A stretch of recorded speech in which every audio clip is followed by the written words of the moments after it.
नमस्कार, नमस्ते, राधे राधे साथियों। टारगेट विद पार्थ में आप सबका स्वागत और अभिनंदन है। शुरू करने से पहले आपको आरओ एआरओ एग्ज़ाम कैंसिल होने की ढेर सारी बधाइयाँ। दोस्तों, ये जीत हमारी पूरी कम्युनिटी की हुई है। जो भी सिविल सेवा की तैयारी करने वाले अभ्यर्थी हैं, एक-एक की जीत है। लेकिन उन लोगों की ज़्यादा जीत है जिन्होंने हमारे प्रहरी की तरह काम किया, अपनी तैयारी छोड़कर। क्योंकि आप सभी को पता है कि 17 मार्च को पीसीएस प्री का एग्ज़ाम है। हालाँकि इसका भी आपको नोटिफ़िकेशन मिल जाएगा, ये भी पोस्टपोन होगा। जल्द ही आपको इसकी सूचना मिल जाएगी। तो उसकी तैयारी को छोड़ दोस्तों, अंधेरी काली रातों में, क्योंकि प्रशासन ने धरना स्थल की लाइट भी काट दी थी। अंधेरी काली रातों में, मच्छरों भरी रातों में दोस्तों, हम आप अपने रूम पर, अपने घर में मच्छरों के साथ नहीं रह पाते हैं। मच्छरदानी या फिर जो भी उपकरण हैं जो मच्छरों को भगाते हैं, उनका इस्तेमाल करते हैं। ये लोग उस मैदानी क्षेत्र में रात दिन, अंधेरी काली रातों में, मच्छरों वाली रातों में, बरसात की रातों में, ठंड भरी रातों में लगातार जुटे रहे और आयोग को अंततः झुकाने में सक्षम हो गए। तो सलाम है इन सब के जज्बे को और आप सभी को पुनः ढेर सारी बधाइयाँ, क्योंकि आप सबके सहयोग से ही ऐसा हो पाया है। भले ही चंद लोग ही वहाँ पर रेगुलर उपस्थित रहे हों, लेकिन योगदान सभी का रहा। तो आगे बढ़ते हैं।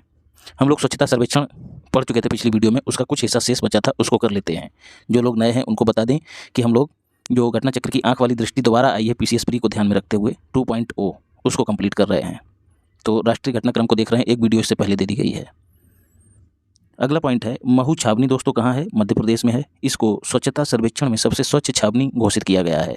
1 लाख से अधिक आबादी वाली श्रेणी में उत्तर प्रदेश का कौन सा शहर शामिल हुआ है? अंडर 20, या फिर पहले स्थान पे कौन सा शहर रहा है? तो नोएडा। इसको कौन सा स्थान प्राप्त हुआ है ये भी याद रखिएगा। इसको 14वां स्थान प्राप्त हुआ है। इसके बाद गाजियाबाद है। लखनऊ का 44वां स्थान है। लखनऊ वाला विशेष रूप से याद रखिएगा। सफाई मित्र सुरक्षित शहर किसे घोषित किया गया है? तो चंडीगढ़ को घोषित किया गया है। नोएडा सबसे स्वच्छ शहर तो बना, उसके साथ ही 5 स्टार रेटिंग, कचरा मुक्त शहरों की 5 स्टार रेटिंग भी नोएडा ने ही प्राप्त की है। और स्वच्छ सर्वेक्षण समारोह के दौरान स्वच्छ भारत मिशन एंथीम या फिर गीत का विमोचन किया गया। किसने किया? तो आप सभी जानते हैं, मुर्मू जी ने ही किया है। इसका शीर्षक आपसे पूछा जा सकता है, नया संकल्प है, नया प्रकल्प है। इस गीत के लेखक कौन हैं? अनुमान लगा सकते हैं, कैलाश खेर जी हैं, जिनका एक गीत बहुत ही प्रेरित करने वाला है, क्या कभी अंबर से सूर्य इस तरह से बिछड़ता है। सुनिएगा, बहुत ही प्रेरणादायक गीत है। पीएम जनमन दोस्तों योजना है। मोदी जी ने जो पीबीटीजी ग्रुप्स हैं, पीबीटीजीज, इनके लिए शुरू की है। पीबीटीजी की फुल फॉर्म याद कर लीजिए, पूछी जा सकती है। पार्टिकुलरली वल्नरेबल ट्राइबल ग्रुप्स, आदिवासी समुदाय हैं जो सुभेद श्रेणी में हैं, उनके लिए संवेदनशील जनजातीय समूह हैं, उनके लिए इस योजना को शुरू किया है। जन और मन, जन का मतलब यहाँ पर जनजातियों से है। तो कुछ और चीज़ें देख लेते हैं। 2011 की जनगणना के अनुसार भारत में एसटी आबादी कितनी है? लगभग 10.5 करोड़। और कुल 18 राज्यों में पीबीटीजी ग्रुप हैं, पीबीटीजीज हैं।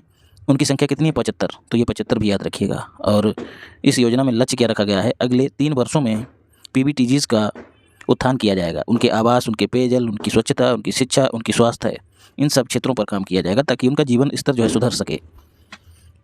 अब आई मेन मुद्दे की बात, जो आपको कतई नहीं छोड़नी है। 15 नवंबर को दोस्तों क्या मनाया जाता है? जनजातीय गौरव दिवस, क्योंकि इसी दिन बिरसा मुंडा का जन्म हुआ था। इसी अवसर पर झारखंड में एक जिला है खूंटी, वहाँ से मोदी जी ने जनजातीय आदिवासी न्याय महाअभियान, जिसे पीएम जनमन कहा जाता है, उसकी शुरुआत की। उद्देश्य आपको बता ही दिया है, जीवन स्तर में सुधार करना। और यह अभियान कब से कब तक चलेगा? तो 2023-24 से लेकर 2025-26 तक। और इसमें 9 मंत्रालय मिल के काम करेंगे। किन क्षेत्रों पर, कितने क्षेत्रों पर काम करेंगे? तो 11 क्षेत्रों पर, यह भी याद रखिएगा। और जो मेन मिनिस्ट्री है वो कौन है? केंद्रीय जनजातीय कार्य मंत्रालय। ये जो है कोऑर्डिनेटिंग मिनिस्ट्री होगी, याद रखिएगा। और 25 दिसंबर दोस्तों आप सभी जानते हैं सुशासन दिवस के रूप में मनाया जाता है। 25 दिसंबर को इसी मंत्रालय ने IEC, information education and communication अभियान की शुरुआत की। जैसा कि नाम से जाहिर है, इंफॉर्मेशन सूचना देना, शिक्षित करना और कम्युनिकेट करना, संवाद करना। किस मामले में? जो सरकार की योजनाएं हैं वो पीबीटीजी के पास पहुंच रही हैं या नहीं पहुंच रही हैं, इसी के लिए IEC अभियान की भी शुरुआत की गई। इसमें शिक्षा, संचार और सूचना मंत्रालय, ये छोड़ दीजिएगा, बस इतना ही याद रखिएगा कि IEC क्या है। जनजातीय बस्तियों में 100% सरकारी योजनाओं की पहुंच जो है इस अभियान के तहत सुनिश्चित की जाएगी। नमो ड्रोन दीदी योजना, कुछ और चीज़ों को देख लेते हैं। उर्वरकों के मामले में दूसरा सबसे बड़ा उत्पादक है भारत और दूसरा सबसे बड़ा आयातक भी है भारत, याद रखिएगा। और आपके कमेंट भी मेरे लिए उर्वरक की तरह काम करते हैं, जिस पर कंटेंट रूपी फसल जो है वो लहलहाएगी। तो कमेंट वगैरह किया करिए, लाइक किया करिए और शेयर भी किया करिए। नमो ड्रोन दीदी योजना की शुरुआत की गई, मंत्रिमंडल ने मंजूरी दी और मोदी जी ने इसकी शुरुआत कर दी है। कब? 30 नवंबर को, प्रधानमंत्री महिला किसान ड्रोन केंद्र के शुभारंभ के साथ। यह एक केंद्रीय क्षेत्र की परियोजना है। आप सभी जानते हैं सरकार जो है ड्रोन कल्चर को बढ़ावा देने के लिए प्रयासरत है। इस योजना के तहत केंद्र सरकार 15,000 चयनित सेल्फ हेल्पिंग ग्रुप्स, आप सभी जानते हैं ग्रामीण क्षेत्रों में आपने देखा होगा कुछ ग्रुप्स रहते हैं जिनको सामूहिक स्तर पर लोन दे दिया जाता है। एक ग्रुप में लगभग 15 से 20 महिलाएं होती हैं। इस ग्रुप को लोन दे दिया जाता है, ये मिलकर काम करती हैं और साझी भावना के तहत लोन को चुकता करती हैं। तो ऐसे ही सेल्फ हेल्पिंग ग्रुप कितने चयनित किए गए हैं ये भी याद रखिएगा, 15,000 इन्हें ड्रोन दिया जाएगा। और ड्रोन का उपयोग आप जान ही रहे हैं, खेतों में किया जाएगा, दवाई वितरण में किया जाएगा, लेकिन यहाँ पर खेतों को केंद्र में रखा गया है। दवा छिड़काव के लिए, फसलों की निगरानी करने के लिए, फसलों का सर्वेक्षण करने के लिए, इसके लिए जो है ड्रोन का इस्तेमाल किया जाएगा। और इस योजना के तहत ग्रामीण महिलाओं को ड्रोन संचालन में प्रशिक्षित किया जाएगा, जिन्हें ड्रोन दीदी कहा जाएगा। 15 अगस्त 2023 को 77वें स्वतंत्रता दिवस के अवसर पर मोदी जी ने ड्रोन दीदी योजना की घोषणा की थी, याद रखिएगा। 5 राज्यों में विधानसभा चुनाव हुआ, इंपॉर्टेंट है दोस्तों। संविधान के अनुच्छेद 172, अनुच्छेद 324 जिसमें इलेक्शन कमीशन ऑफ इंडिया और जन प्रतिनिधित्व अधिनियम 1951 के तहत चुनाव के तहत प्रदत्त प्राधिकार और शक्तियों के प्रयोग के माध्यम से इलेक्शन कमीशन ऑफ इंडिया राज्यों की विधानसभाओं के चुनाव करवाता है। तो 5 राज्यों में चुनाव हुआ है। कौन कौन से 5 राज्य? छत्तीसगढ़, मध्य प्रदेश, मिजोरम, राजस्थान, तेलंगाना। पहले छत्तीसगढ़ को देख लेते हैं। छत्तीसगढ़ में कुल कितनी विधानसभा सीटें हैं? तो 90। और इस विधानसभा चुनाव के लिए शुभंकर क्या था? तो चुनई चिरई, याद रखिएगा। 2023 के चुनावों में कुल 19 महिलाएं निर्वाचित हुई, कहाँ? छत्तीसगढ़ में। और महिला विधायकों की संख्या जो है अब तक जितने भी चुनाव हुए हैं उन सब में सर्वाधिक है, याद रखिएगा। विष्णुदेव सहाय जो हैं यहाँ के सीएम बनाए गए हैं। और जो मुख्यमंत्री हैं वो पहले आदिवासी मुख्यमंत्री बने हैं, विष्णुदेव सहाय। और जो पूर्व मुख्यमंत्री हैं रमन सिंह, वो जो हैं दोस्तों अध्यक्ष बनाए गए हैं। तो एक क्वेश्चन ये पूछे जाने की प्रबल संभावना है कि किस देश के अरे यार देश कहाँ से बीच में आ गया, किस राज्य के पूर्व मुख्यमंत्री को विधानसभा अध्यक्ष नियुक्त किया गया? तो छत्तीसगढ़। नाम क्या है? नाम है रमन सिंह। सरकार किसने बनाई? तो भारतीय जनता पार्टी ने बनाई। अब बात करते हैं मध्य प्रदेश की। छत्तीसगढ़ देख चुके हैं, 90 सीटें हैं। मध्य प्रदेश में कितनी सीटें हैं दोस्तों? तो कुल 230 सीटें हैं। मध्य प्रदेश वाले अन्य फैक्ट को भी देख लें, कितनी आरक्षित हैं सीटें, कौन से क्रम की विधानसभा है, इनको देख लें, चीज़ों को अंडरलाइन कर दिया है। भोपाल में मोहन यादव, यहाँ पर पहले सरकार किनकी थी? मामा की। मामा कौन होते हैं? कंस। और कंस को बाहर कौन करता है? मोहन, भगवान कृष्ण। तो मोहन यादव जो है मामा जी को बाहर कर दिए और स्वयं मुख्यमंत्री बन गए। नरेंद्र सिंह तोमर को विधानसभा अध्यक्ष नियुक्त किया गया, ये भी याद रखिएगा, इंपॉर्टेंट फैक्ट है क्योंकि ये कृषि मंत्री रहे हैं। बीजेपी ने यहाँ पर भी सरकार बनाई है। बात करें मिजोरम की तो इसमें भी आपसे सीटें पूछी जा सकती हैं कि सीटों की संख्या कितनी है? तो भैया कुल 40 सीटें हैं मिजोरम में। छत्तीसगढ़ में 90 और मध्य प्रदेश में 230 और मिजोरम में 40। किस पार्टी ने बहुमत प्राप्त किया है? तो जेडपीएम। फुल फॉर्म क्या है? Zoram People's Movement Party. Zoram People's Movement Party, Zoram People's Movement. 2023 के चुनावों में इसे पहली बार मान्यता दी गई, ये भी याद रखिएगा। और सीएम कौन बनाए गए? लाल दुहोमा मिजोरम के मुख्यमंत्री बनाए गए हैं। और लाल रिनुपुई जो हैं पहली महिला कैबिनेट मंत्री बनी हैं। तो लाल दुहोमा में भी लाल लगा है और जो महिला हैं उनके नाम में भी लाल लगा है, इस तरह से जोड़ के याद रखिएगा। तो किस राज्य में पहली महिला कैबिनेट मंत्री बनी है? तो मिजोरम में बनी है। कुल 40 मेंबर्स हैं यहाँ की असेंबली में। लाल दुहोमा की बात करें तो पूर्व IPS अधिकारी रहे हैं और ये मिजोरम के 6ठे मुख्यमंत्री बने हैं। 1984 में कांग्रेस के प्रत्याशी के तौर पर मिजोरम में लोकसभा सदस्य के रूप में चुने गए थे। 1988 में दल विरोधी कानून के तहत इन्हें अयोग्य घोषित कर दिया गया और दल विरोधी कानून का शिकार बनने वाले ये पहले लोकसभा सांसद थे, याद रखिएगा, मोस्ट इंपॉर्टेंट है।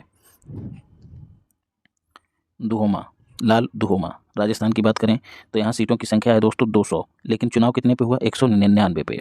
एक सीट का प्रत्याशी जो है स्वर्ग सिधार गया। पता नहीं स्वर्ग गया कि नर्क गया, वो दूसरी बात है। कुल 200 सीटों में 199 पे चुनाव हुआ। और श्रीगंगानगर जिले में एक करणपुरा विधानसभा है जिस पर गुरमीत सिंह कूनर जो है प्रत्याशी थे, उनका निधन हो गया। किस पार्टी के थे? तो कांग्रेस पार्टी के थे। इसी वजह से यहाँ चुनाव बाद में कराए गए। यहाँ पर भी सरकार दोस्तों बीजेपी की बनी है और राजा जो है यहाँ का भजन करने वाला है, तो भजन लाल शर्मा यहाँ के मुख्यमंत्री बने हैं और ये अपनी नानी के साथ भजन करता है। तो वासुदेव देवनानी जो है वो विधानसभा का अध्यक्ष बने हैं। अब बचा है तेलंगाना दोस्तों। यहाँ पर कितनी सीटें हैं? 119 सीटें हैं। मोस्ट इंपॉर्टेंट है दोस्तों तेलंगाना, 119 सीटें हैं। बहुमत किसने प्राप्त किया है? तो भारतीय राष्ट्रीय कांग्रेस ने। तीसरी तेलंगाना विधानसभा के गठन के लिए चुनाव हुए, ये भी याद रखिएगा। तेलंगाना का गठन जो है दोस्तों कब हुआ था? 2014 में, आंध्र प्रदेश से अलग करके। तो तब से लेकर अब तक तीसरी बार ये सरकार बन रही है। तो कांग्रेस की सरकार बनी है और मुख्यमंत्री कौन बने हैं? रेवंत रेड्डी, ये दूसरे मुख्यमंत्री हैं, याद रखिएगा। अनुच्छेद 370 पर सुप्रीम कोर्ट ने ऐतिहासिक निर्णय दिया और जो 370 हटाए जाने का सरकार का फैसला था उसको जायज़ या फिर सही ठहराया। कुछ चीज़ें समझ लेते हैं। अनुच्छेद 370 के तहत दोस्तों जम्मू कश्मीर को विशेष राज्य का दर्जा दिया गया था। कब? 1949 में। अस्थायी प्रावधान के रूप में इसे संविधान में जोड़ा गया था, मतलब इसे बाद में हटाया जा सकता है। उस समय परिस्थितियाँ कुछ और थीं, उन्हीं के आधार पर ऐसा प्रावधान किया गया था। 370 के तहत भारतीय संसद द्वारा जम्मू कश्मीर के संदर्भ में केवल सीमित विषयों पर ही संसद कानून बना सकती थी।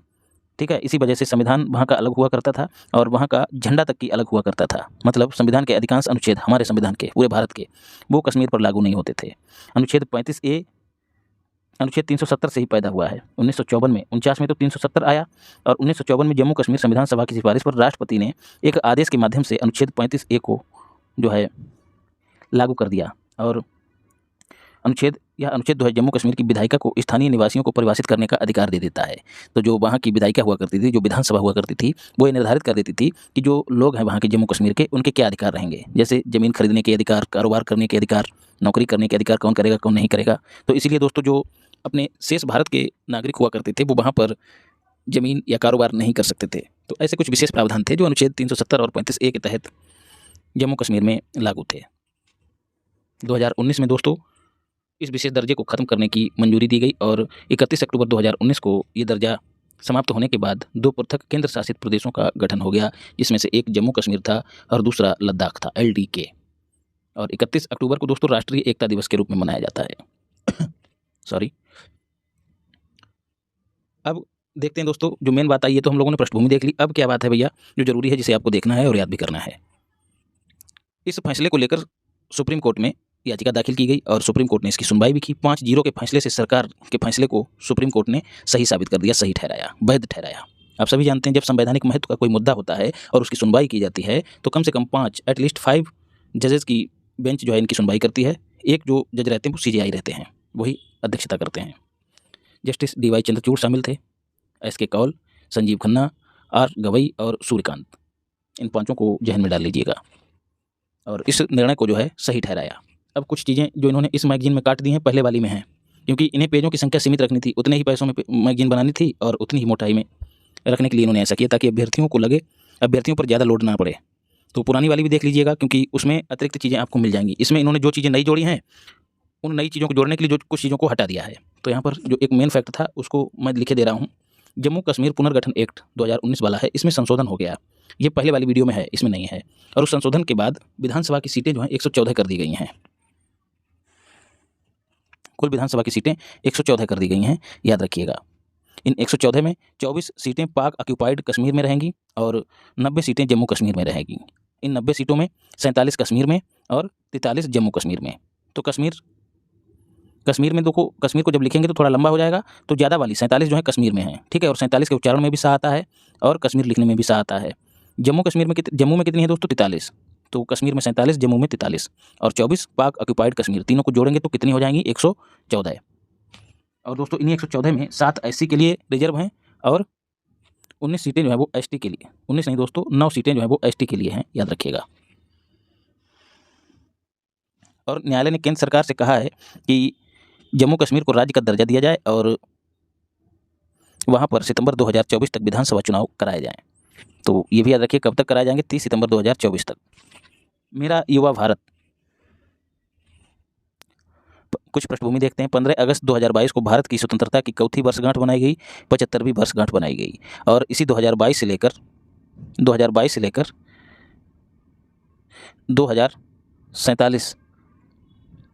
2047 तक दोस्तों जो समय है 25 वर्ष का, उसको अमृतकाल की संज्ञा दी गई, ठीक है। तो ये अवधि जरूर याद रखिएगा क्योंकि 2022 को 75वीं वर्षगांठ मनाई गई। 75वीं वर्षगांठ से लेकर 100वीं वर्षगांठ जो कि 2047 में मनाई जाएगी। और यही जो है लक्ष्य रखा गया है कि यहाँ तक जो है भारत विकसित हो जाएगा। इसके साथ ही एक लक्ष्य और रखा गया है, 2047 तक जो है एक बीमारी थी यार, कौन सी थी? रक्त संबंधित बीमारी, देखिए नाम स्किप हो गया है, आप सभी जानते हैं, अभी याद आ जाएगी तो बताऊंगा। तो 25 वर्षीय अवधि को अमृतकाल आपको बता ही दिया। 2047 तक अमृत भारत की कल्पना की गई है।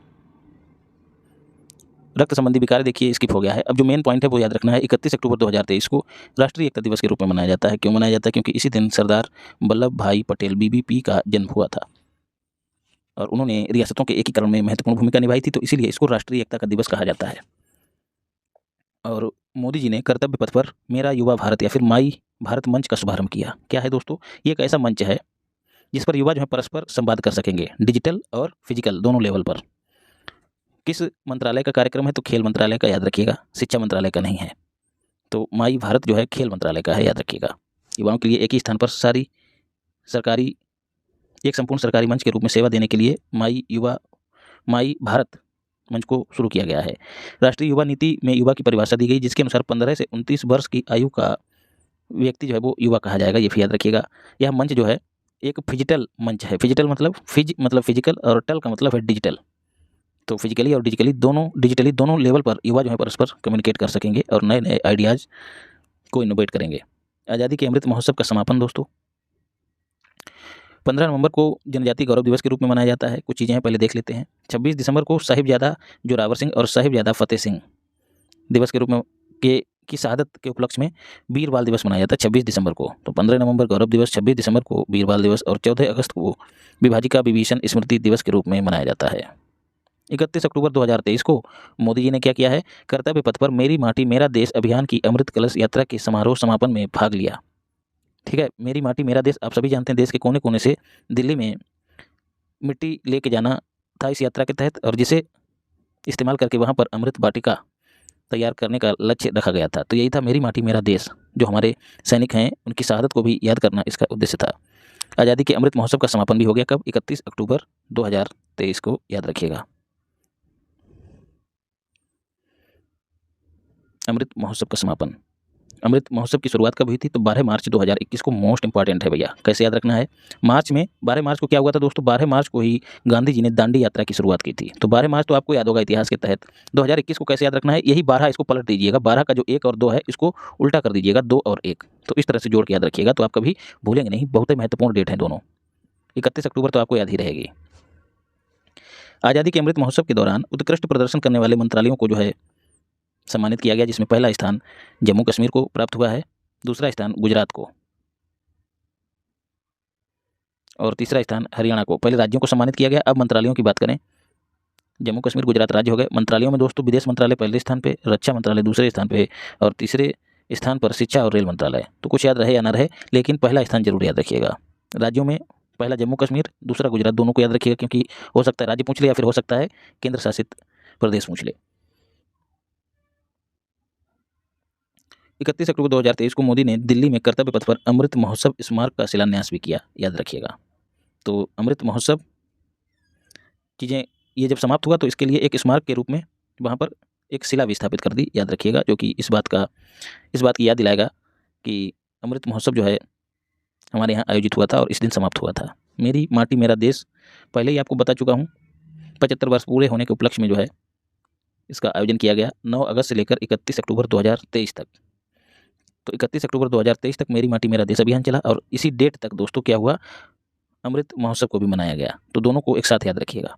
तो ये जो अभियान चलाया गया मेरी माटी मेरा देश, ये किस मंत्रालय के द्वारा चलाया गया? तो खेल मंत्रालय और संस्कृति मंत्रालय दोनों के द्वारा, याद रखिएगा।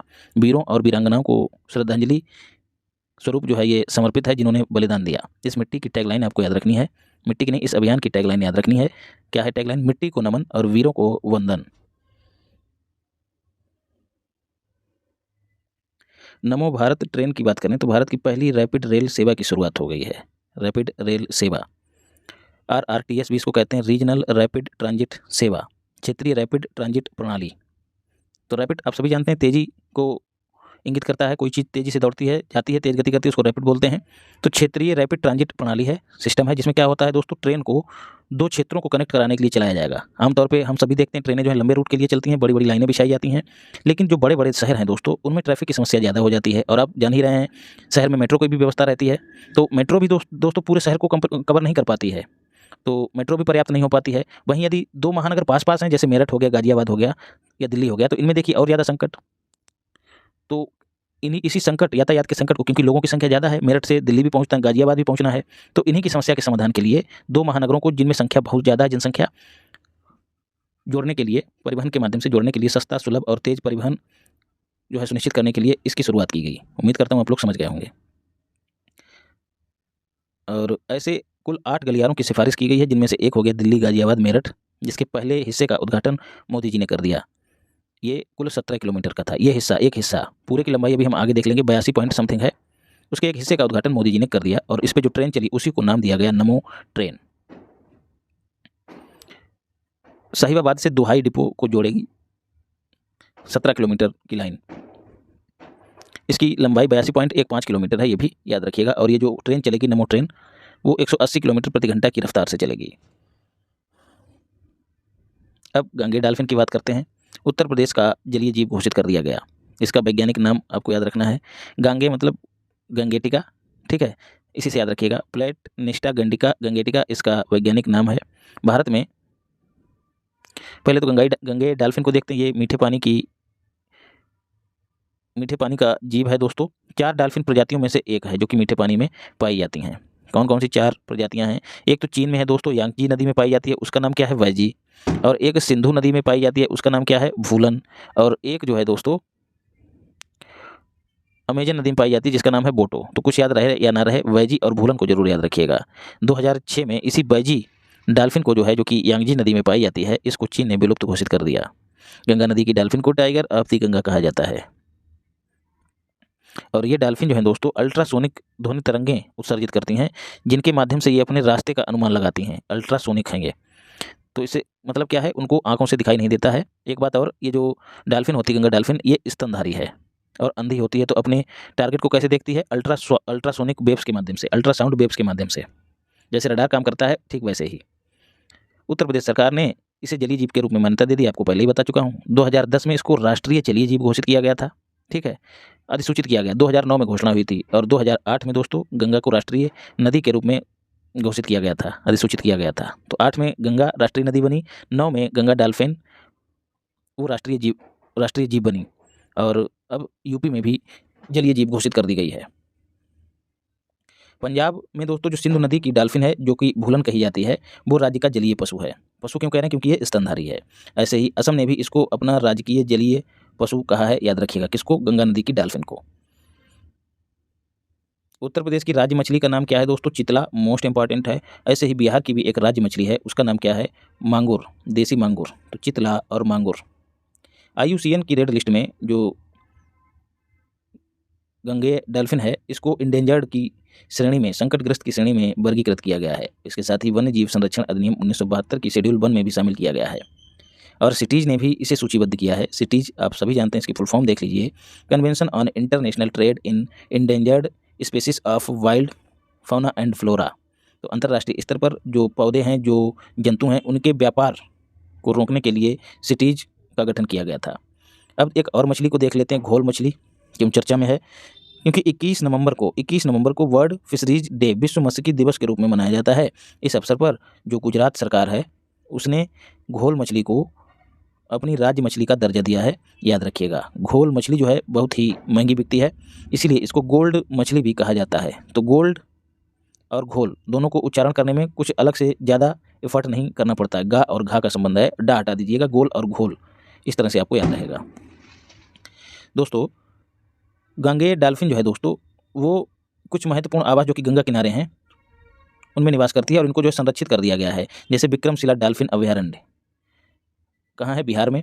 ऐसे ही दोस्तों भागलपुर जिले में भी है, ये भी याद रखिएगा। राष्ट्रीय डॉल्फिन दिवस को कब मनाया जाता है? 5 अक्टूबर को राष्ट्रीय डॉल्फिन दिवस के रूप में मनाया जाता है, याद रखिएगा। 15 अगस्त 2020 को स्वतंत्रता दिवस के अवसर पर मोदी जी ने समुद्री नदी और समुद्री दोनों डॉल्फिनों के संरक्षण को बढ़ावा देने के लिए प्रोजेक्ट डॉल्फिन की शुरुआत की थी, याद रखिएगा। Project elephant 1992, project tiger 1973, project dolphin 2020, वो भी 15 अगस्त, तीनों को याद रखिएगा।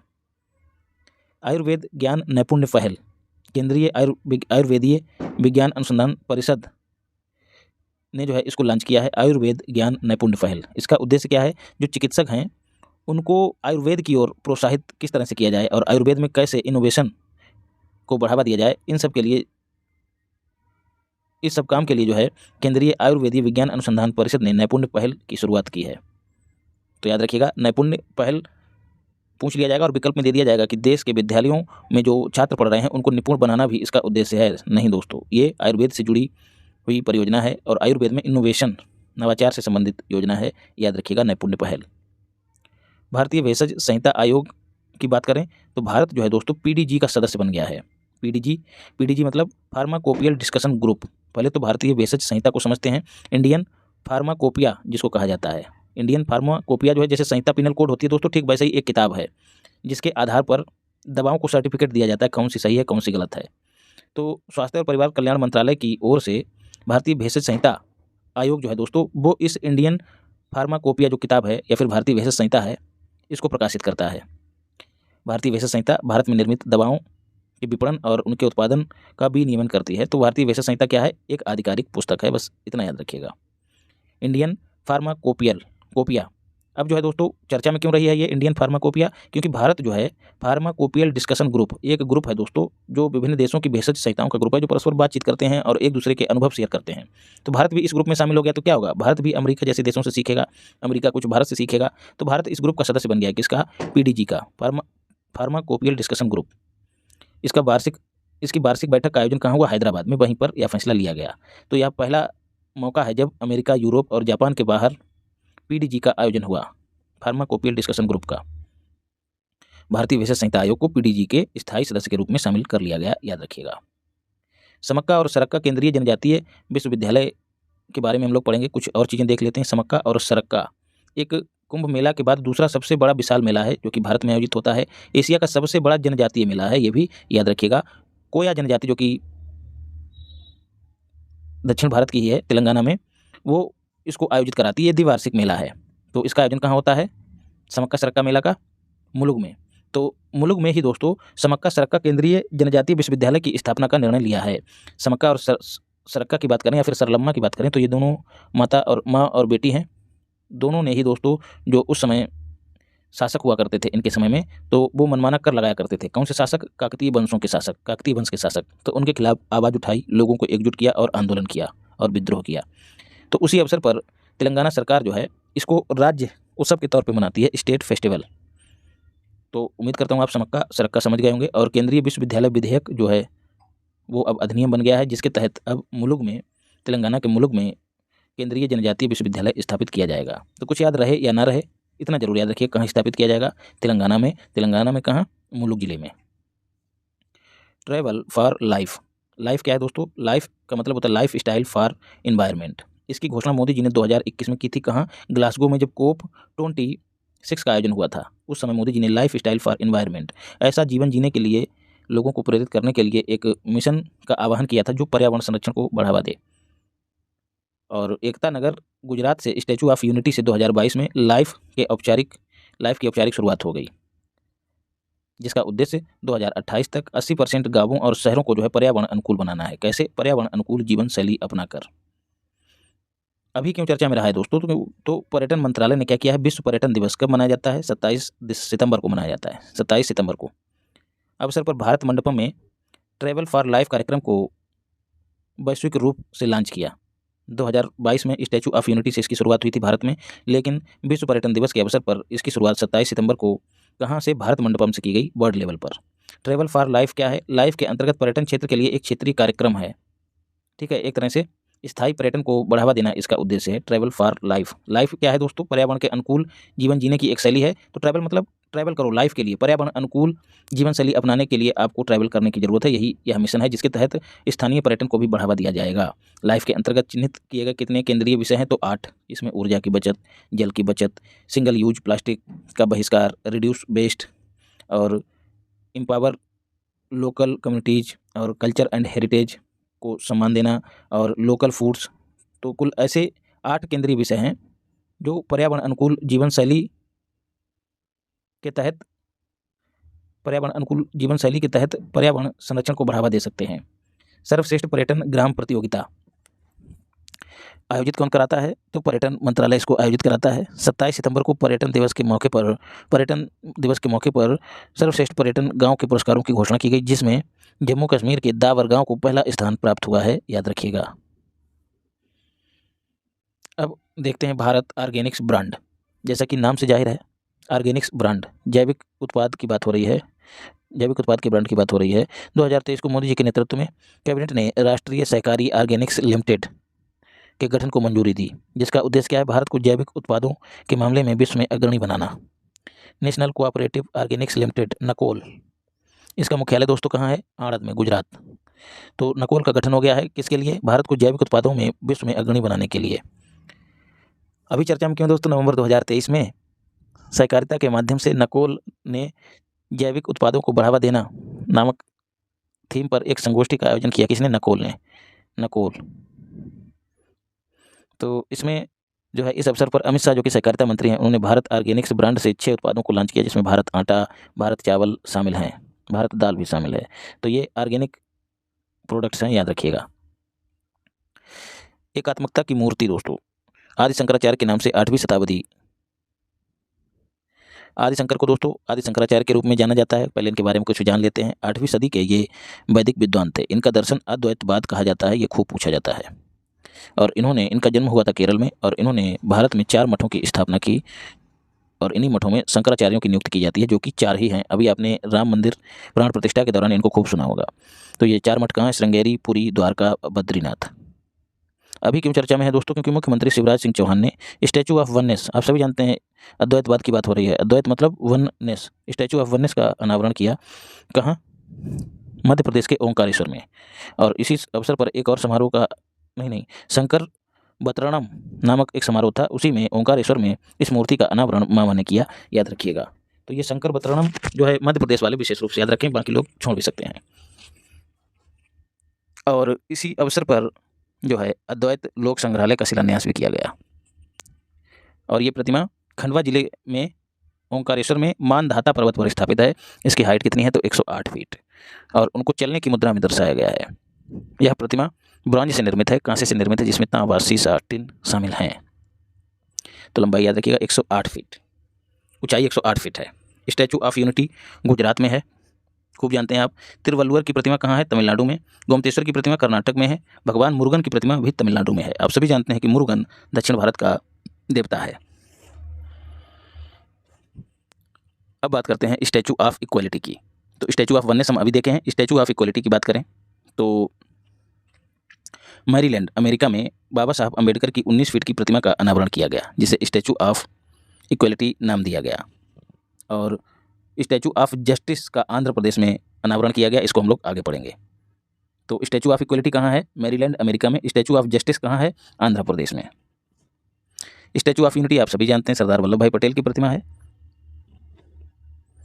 और अब पढ़ते हैं राष्ट्रीय हल्दी बोर्ड के गठन को। तो सरकार ने इसके गठन को मंजूरी दे दी है। हल्दी का पौधा जो है दोस्तों सदाबहार और औषधीय गुणों से युक्त पौधा है, और इसमें जो है एक एंटीऑक्सीडेंट, एक यौगिक पाया जाता है, जिसका नाम है क्या? कर्क्यूमिनाइडस, जिसमें एंटीऑक्सीडेंट गुण होते हैं और एंटी कैंसर गुण होते हैं। भारत हल्दी का सबसे बड़ा उत्पादक, सबसे बड़ा उपभोक्ता और सबसे बड़ा निर्यातक है। वैश्विक हल्दी उत्पादन में भारत अकेले 75% का योगदान देता है। बात करें भारत में सर्वाधिक हल्दी कौन सा देश उपजाता? यार देश कहाँ से हो जाएगा भारत में? कौन सा राज्य उपजाता है? तो महाराष्ट्र। दूसरे स्थान पर तेलंगाना है। अभी दोस्तों स्मरणीय तथ्यों में क्या है जरूरी? अभी इसके गठन को सरकार ने मंजूरी दे दी है, और यह बोर्ड एक लक्ष्य रखा है 2030 तक जो हल्दी का निर्यात है उसको $1 बिलियन तक किया जाएगा, याद रखिएगा। नारी शक्ति बंधन अधिनियम मोस्ट इंपॉर्टेंट है भैया। पहली बार नारी शक्ति बंधन अधिनियम क्या है दोस्तों? महिलाओं को लोकसभा और राज्य विधानसभाओं में आरक्षण से संबंधित है। और पहली बार इस तरह का विधेयक कब लाया गया था? तो 11वीं लोकसभा में। भारत में अच्छी चीज़ की शुरुआत 11 से होती है, 21 से होती है। ये जो है अच्छी संख्या मानी जाती हैं।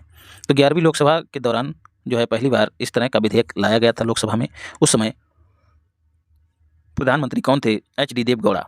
तो भगवान मतलब देव मतलब देवता से ही शुरुआत की गई अच्छे काम की। 11 रुपये मतलब 11वीं लोकसभा थी तो 11 रुपये चढ़ाकर देवता को, HD देवगौड़ा को, और महिलाओं को लोकसभा और विधानसभा में आरक्षण देने के लिए एक विधेयक लाया गया। और इसके बाद कई बार जो है दोस्तों लाया गया, कई बार लैप्स हुआ और ये सिलसिला चलता रहा। और अंततः 19 सितंबर को 128वें संविधान संशोधन विधेयक के रूप में इसको लोकसभा में प्रस्तुत किया गया। इंपॉर्टेंट है, 19 सितंबर आपको याद रखना है। फिर उसके अगले दिन 20 सितंबर को लोकसभा ने इसको पारित कर दिया। उसके अगले दिन याद रखिएगा 19 से चलना है आपको, 21 तक कंटिन्यू। 20 सितंबर को लोकसभा ने, 21 सितंबर को राज्यसभा ने पारित कर दिया, और अंत में 28 सितंबर 7 दिन बाद राष्ट्रपति ने इसको मंजूरी दे दी। और मंजूरी मिलने के बाद ये जो 128वां संविधान संशोधन विधेयक था और तो ये विधेयक जो है 106 बार संविधान संशोधन अधिनियम बन गया। आप सभी जानते हैं कोई भी विधेयक अधिनियम तभी बनता है जब दोनों सदनों से वह पारित हो जाता है और इसके साथ ही वह राष्ट्रपति जिसको राष्ट्रपति अपनी स्वीकृति प्रदान कर देता है तब वह अधिनियम बन जाता है। तो इसमें क्या होगा दोस्तों, महिला आरक्षण विधेयक अमृतकाल में नए संसद भवन में पारित होने वाला ये पहला विधेयक है, ये भी याद रखना। इसमें महिलाओं को 33% आरक्षण प्रदान किया जाएगा। कहाँ कहाँ होगा भैया? लोकसभा में और राज्यों की विधानसभा में, और इसके साथ ही दिल्ली की विधानसभा में। किसमें आरक्षण नहीं मिलेगा दोस्तों? किसमें आरक्षण नहीं मिलेगा? राज्यसभा में महिलाओं को कोई आरक्षण नहीं प्रदान किया जाएगा। ग्राम पंचायत में आप सभी जानते हैं आरक्षण प्राप्त है, लेकिन शहरी निकायों में आरक्षण प्राप्त नहीं है, ये भी याद रखिएगा। और इस तरह का आरक्षण देने वाला नागालैंड पहला राज्य बना है जो शहरी निकायों में भी महिलाओं को 33% आरक्षण देता है। अच्छा, फिर 106वां संविधान संशोधन जब हुआ है तो इससे जो संविधान का अनुच्छेद है 239 ए, इसमें संशोधन किया गया और नए अनुच्छेद जोड़े गए जो कि 330 ए, 332 ए और 334 ए हैं। यहाँ पर मिसप्रिंट हुआ है, 334 ए हैं, तो 2 का अंतर है। 330 से शुरुआत करिएगा और 34 तक आइएगा। 330 ए में क्या है दोस्तों? कहा गया है कि जो लोकसभा में अनुसूचित जाति मतलब SC और ST में जो सीटें हैं उनमें से 1/3 सीटें जो हैं SC और ST के लिए आरक्षित कर दी जाएंगी। मतलब इनको आरक्षण जो है अपनी ही सीटों में दिया गया है। इसके अलावा लोकसभा में जो प्रत्यक्ष निर्वाचन के माध्यम से कुल सीटें भरी जाती हैं उनका 1/3 जो सीटें हैं वो अन्य महिलाओं के लिए आरक्षित की जाएंगी, याद रखिएगा। फिर बात करें अनुच्छेद 332 ए की, तो प्रत्येक राज्य की विधानसभा में महिलाओं हेतु सीटों को आरक्षित किया जाएगा। तो 332 ए राज्य के विषय में है। अनुच्छेद 334 ए क्या करता है? ये शर्तों को स्पष्ट करता है। महिलाओं के लिए सीटों के आरक्षण के लागू होने से संबंधित शर्तों का उल्लेख किसमें किया गया है? अनुच्छेद 334 ए इंपॉर्टेंट है। तो 332 ए, 330 ए और 334 ए नए जोड़े गए हैं। और यह संशोधन जो है, यह अधिनियम जो है दोस्तों परिसीमन की प्रक्रिया के बाद, अधिनियम तो बन गया है दोस्तों लेकिन इसको लागू कब किया जाएगा? परिसीमन के बाद इसको लागू किया जाएगा और 15 वर्ष की अवधि तक ये आरक्षण जारी रहेगा और उसके अनुसार बढ़ाया जाएगा, बाद में बढ़ाया जाएगा। आयुष्मान भव अभियान दोस्तों, कुछ और चीज़ें देख लेते हैं। राष्ट्रीय स्वास्थ्य नीति 2017 में आई थी और इसी की सिफारिश पर इस अभियान को लॉन्च किया गया। आयुष्मान भव आपने देखा होगा, जो ऋषि मुनि वगैरह थे वो आशीर्वाद दिया करते थे आयुष्मान भव, तो स्वास्थ्य और समृद्धि का प्रतीक था आयुष्मान भव। तो अच्छे स्वास्थ्य और कल्याण जो कि SDG 3 से संबंधित है उसको सुनिश्चित करने के लिए इस अभियान को शुरू किया गया है। 13 सितंबर को द्रौपदी मुर्मू ने शुरू किया है। कहाँ से? गांधीनगर से। आयुष्मान भव यह अभूतपूर्व पहल आयुष्मान भारत कार्यक्रम की सफलता पर आधारित है। उद्देश्य इसका क्या रहा है? जो आयुष्मान भारत कार्यक्रम है उसको और ज़्यादा विस्तार देना और ज़्यादा लोगों को उसके बारे में जागरूक करना इसका उद्देश्य है, याद रखिएगा। आरोग्य मंथन क्या है भाई? ये जो आयुष्मान कार्यक्रम है दोस्तों इसको कौन कंट्रोल करता है? इसके लिए नोडल एजेंसी, उसका नाम क्या है? राष्ट्रीय स्वास्थ्य प्राधिकरण, नेशनल हेल्थ अथॉरिटी, ठीक है, ये इसको नियंत्रित करता है। और इसके साथ ही जो राष्ट्रीय स्वास्थ्य प्राधिकरण है इसकी 2 और योजनाएं हैं। उनमें से एक तो यही हो गई आयुष्मान भारत प्रधानमंत्री जन आरोग्य योजना, एक तो यही हो गई जिसकी बात मैंने अभी ऊपर की, जिसकी शुरुआत 23 सितंबर 2018 को हुई थी। कहाँ से? झारखंड के रांची से। और खूंटी अभी मैं आपको पीछे बता चुका हूँ, खूंटी से किसकी शुरुआत हुई है? PM जन मन, याद रखिएगा। रांची से आयुष्मान भारत कार्यक्रम की शुरुआत हुई थी। तो इसके 5 वर्ष पूरे हो गए हैं। और इसके साथ ही आयुष्मान भारत डिजिटल जो कि 2021 में शुरू किया गया था 27 सितंबर को, उसने 2 साल पूरे कर लिए हैं। तो दोनों ही उपलक्ष्यों में आरोग्य मंथन का आयोजन कहाँ किया गया? नई दिल्ली में, याद रखिएगा, विज्ञान भवन में। सर्वाधिक संख्या में उपचार आयुष्मान भारत के तहत हाईएस्ट नंबर ऑफ ट्रीटमेंट्स में पहले स्थान पर केरल है, छोटे राज्यों में मेघालय है और यूटीज में पुदुचेरी है। सर्वाधिक आयुष्मान कार्ड बनाने का रिकॉर्ड किसके नाम है? तो असम के नाम है, याद रखिएगा। मिथुन को खाद्य पशु का दर्जा दिया गया। खाद्य पशु का मतलब अब इसका शिकार किया जाएगा और खाया जाएगा, अभी तक इसका शिकार नहीं किया जाता था। कैटल ऑफ द माउंटेन्स इसको कहा जाता है, मतलब ये पहाड़ी क्षेत्रों में रहने वाला एक पशु है जो प्रायः उत्तर पूर्वी राज्यों में पाया जाता है। अरुणाचल प्रदेश में मिथुन की संख्या सर्वाधिक है, याद रखिएगा। Food safety and standard authority of India, जिसे फसाई कहते हैं, इसने मिथुन को आधिकारिक रूप से फूड एनिमल का दर्जा प्रदान कर दिया है। और इसके साथ ही आईकार मतलब राष्ट्रीय मिथुन अनुसंधान केंद्र आईकार ने प्रत्येक वर्ष 1 सितंबर को मिथुन डे, ठीक है, मिथुन डे 1 सितंबर को मनाया जाता है, उसके मनाए जाने की घोषणा की। और मिथुन के मास का नामकरण किया जिसको VC कहा जाता है।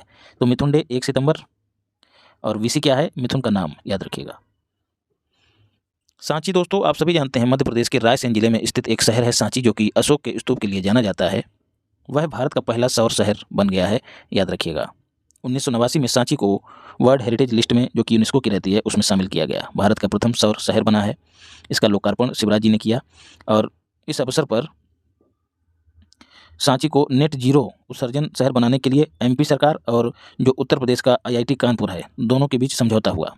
तो सौर शहर तो बन ही गया, अब जो है इसको नेट जीरो कार्बन शहर भी बनाना चाह रहे हैं। तो उसके लिए उत्तर प्रदेश के किस संस्थान के साथ समझौता किया है? तो आईआईटी कानपुर, याद रखिएगा। यूपी वाले विशेष रूप से याद रखें। सांची के निकट दोस्तों नागौरी में 3 मेगावाट की सौर परियोजना स्थापित की गई, जिसके चलते ही सांची को सौर शहर के रूप में घोषित किया गया है। मोढेरा आप सब जानते हैं 24/7 सौर ऊर्जा से संचालित होने वाला भारत का पहला गांव घोषित किया गया है। सांची शहर हो गया है, मोढेरा गांव हो गया है और सूर्य मंदिर जो है वो पहला सौर टेम्पल बन गया है, याद रखिएगा। मोढेरा का सौरीकरण जो है सूर्य ग्राम परियोजना के तहत किया गया है, ये भी याद रखिएगा। इस परियोजना में भारत का प्रथम शुद्ध गांव जो कि नवीकरणीय ऊर्जा उत्पादक है, वो मोढेरा बन गया है। एनसीईआरटी को डीम्ड विश्वविद्यालय का दर्जा दिया गया दोस्तों, किसने दिया है? यूजीसी ने, यूनिवर्सिटी ग्रांट्स कमीशन ने दिया है।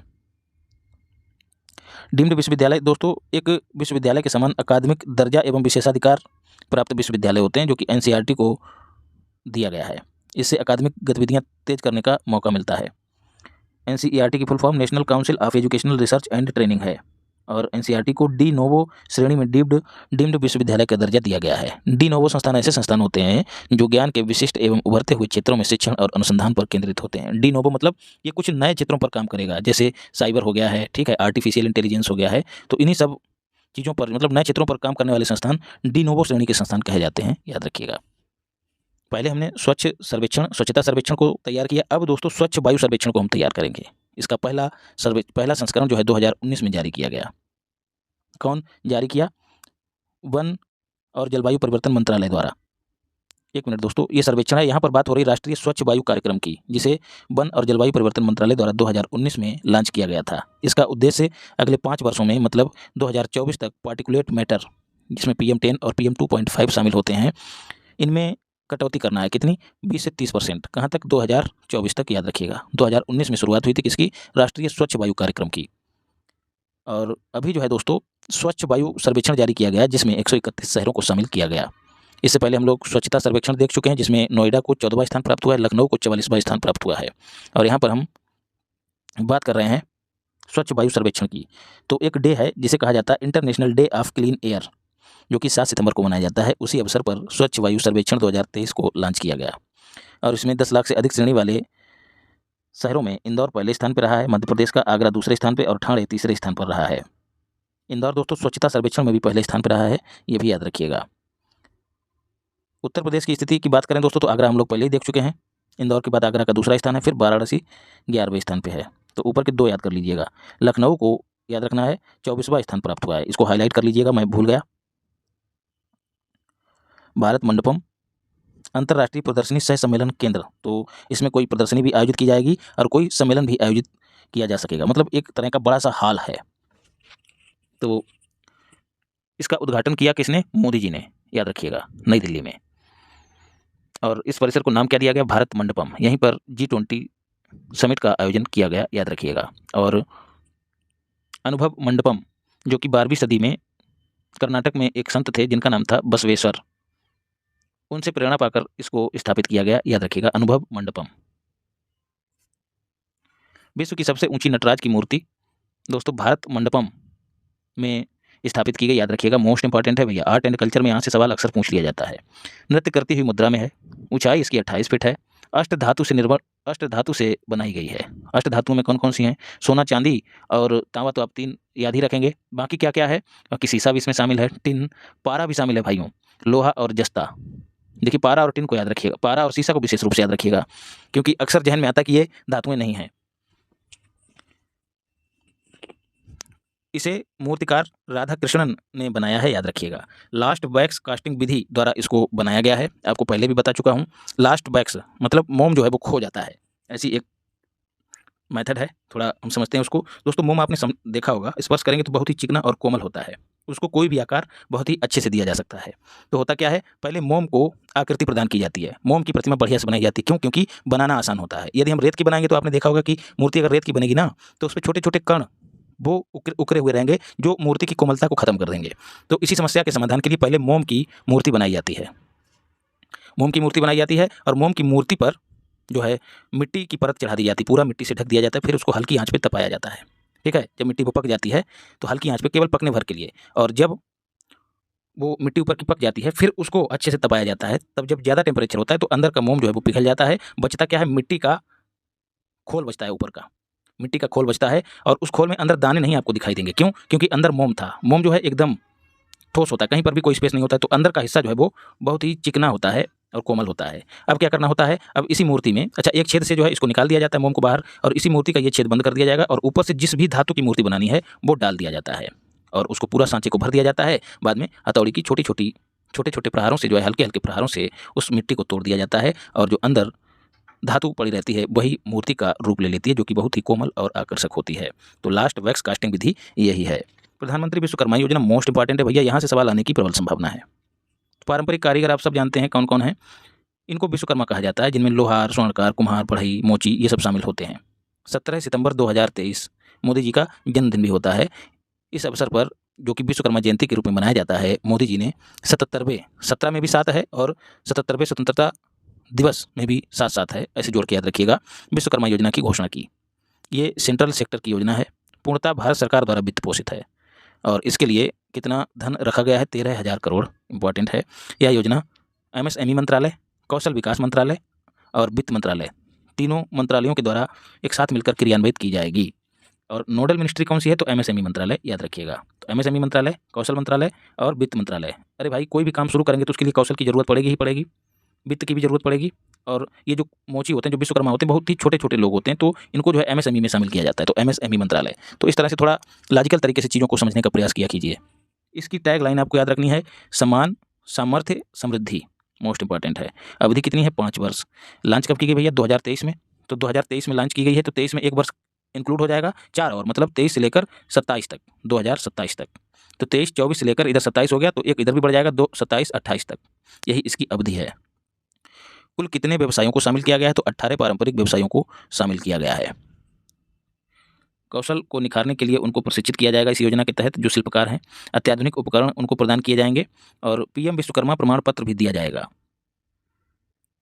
और इस योजना के तहत कोलेटरल फ्री, बिना किसी जमानत के ऋण भी उपलब्ध कराया जाएगा, जो कि 5% ब्याज दर पर दिया जाएगा, और 2 किस्तों के माध्यम से दिया जाएगा। पहली बार में मात्र 1 लाख रुपया ही दिया जाएगा, बाकी दूसरी किस्त के तहत, यदि पहली वाली में प्रदर्शन अच्छा रहा तो आपको महीने में किस्त भी अदा करनी है, प्रदर्शन अच्छा रहा तो 2 लाख रुपए की दूसरी किस्त मिल जाएगी।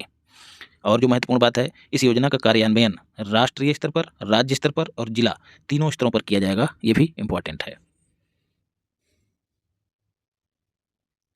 अब बात करते हैं ABDM की, माइक्रोसाइट। ABDM क्या है दोस्तों, आयुष्मान भारत डिजिटल मिशन। ठीक है, तो जो आयुष्मान भारत कार्यक्रम है, जो सार्वभौमिक स्वास्थ्य की बात करता है, उसको डिजिटल तरीके से लोगों तक पहुंचाना इसका उद्देश्य है, और इसी के लिए छोटी छोटी माइक्रोसाइट्स जो हैं वो स्थापित की जाएंगी। तो केंद्र के द्वारा इस योजना को शुरू किया गया है 5 वर्ष के लिए, याद रखिएगा। ABDM, Ayushman Bharat digital mission, छोटी छोटी साइट बनाई जाएंगी, छोटे छोटे सेंटर बनाए जाएंगे, जो ABDM के साथ इन स्वास्थ्य सेवा प्रदाताओं के व्यापक जुड़ाव को बढ़ावा देने के लिए माइक्रोसाइट्स की स्थापना की जाएगी। और नेशनल हेल्थ अथॉरिटी द्वारा ABDM के अंतर्गत 100 माइक्रोसाइट्स की स्थापना की जाएगी, जिनमें से पहली जो है स्थापित कर दी गई है, कहाँ पर, मिजोरम की राजधानी आइजोल में, याद रखिएगा। और ऐसा करने वाला भारत का पहला राज्य बन गया है Mizoram, ABDM, Ayushman Bharat digital mission microsite स्थापित करने वाला। अब क्या होगा, जो क्लिनिक हैं, जो नर्सिंग होम हैं, जो अस्पताल हैं, जो प्रयोगशालाएँ हैं, इन सब को जोड़कर मरीजों को डिजिटल स्वास्थ्य सेवाएं जो हैं इन माइक्रोसाइट्स के माध्यम से उपलब्ध कराई जाएंगी। तो छोटे छोटे सेंटर बना दिए गए, एक तरह से कहा जाए, जो कि स्वास्थ्य सेवाएं उपलब्ध कराएंगे, वो भी डिजिटल तरीके से। इंडिया स्मार्ट सिटीज अवार्ड प्रतियोगिता इंपॉर्टेंट है। आवासन एवं शहरी कार्य मंत्रालय द्वारा यह प्रतियोगिता कराई जाती है। स्मार्ट विकास को बढ़ावा देने के लिए इस प्रतियोगिता को शुरू किया गया था। 2018 से लेकर अब तक इसके 3 संस्करणों का आयोजन हो चुका है। चौथा संस्करण है, 2022 में लॉन्च किया गया था, और 2023 में इसके विजेताओं की घोषणा की गई, जिसमें इंदौर को सर्वश्रेष्ठ स्मार्ट सिटी घोषित किया गया है।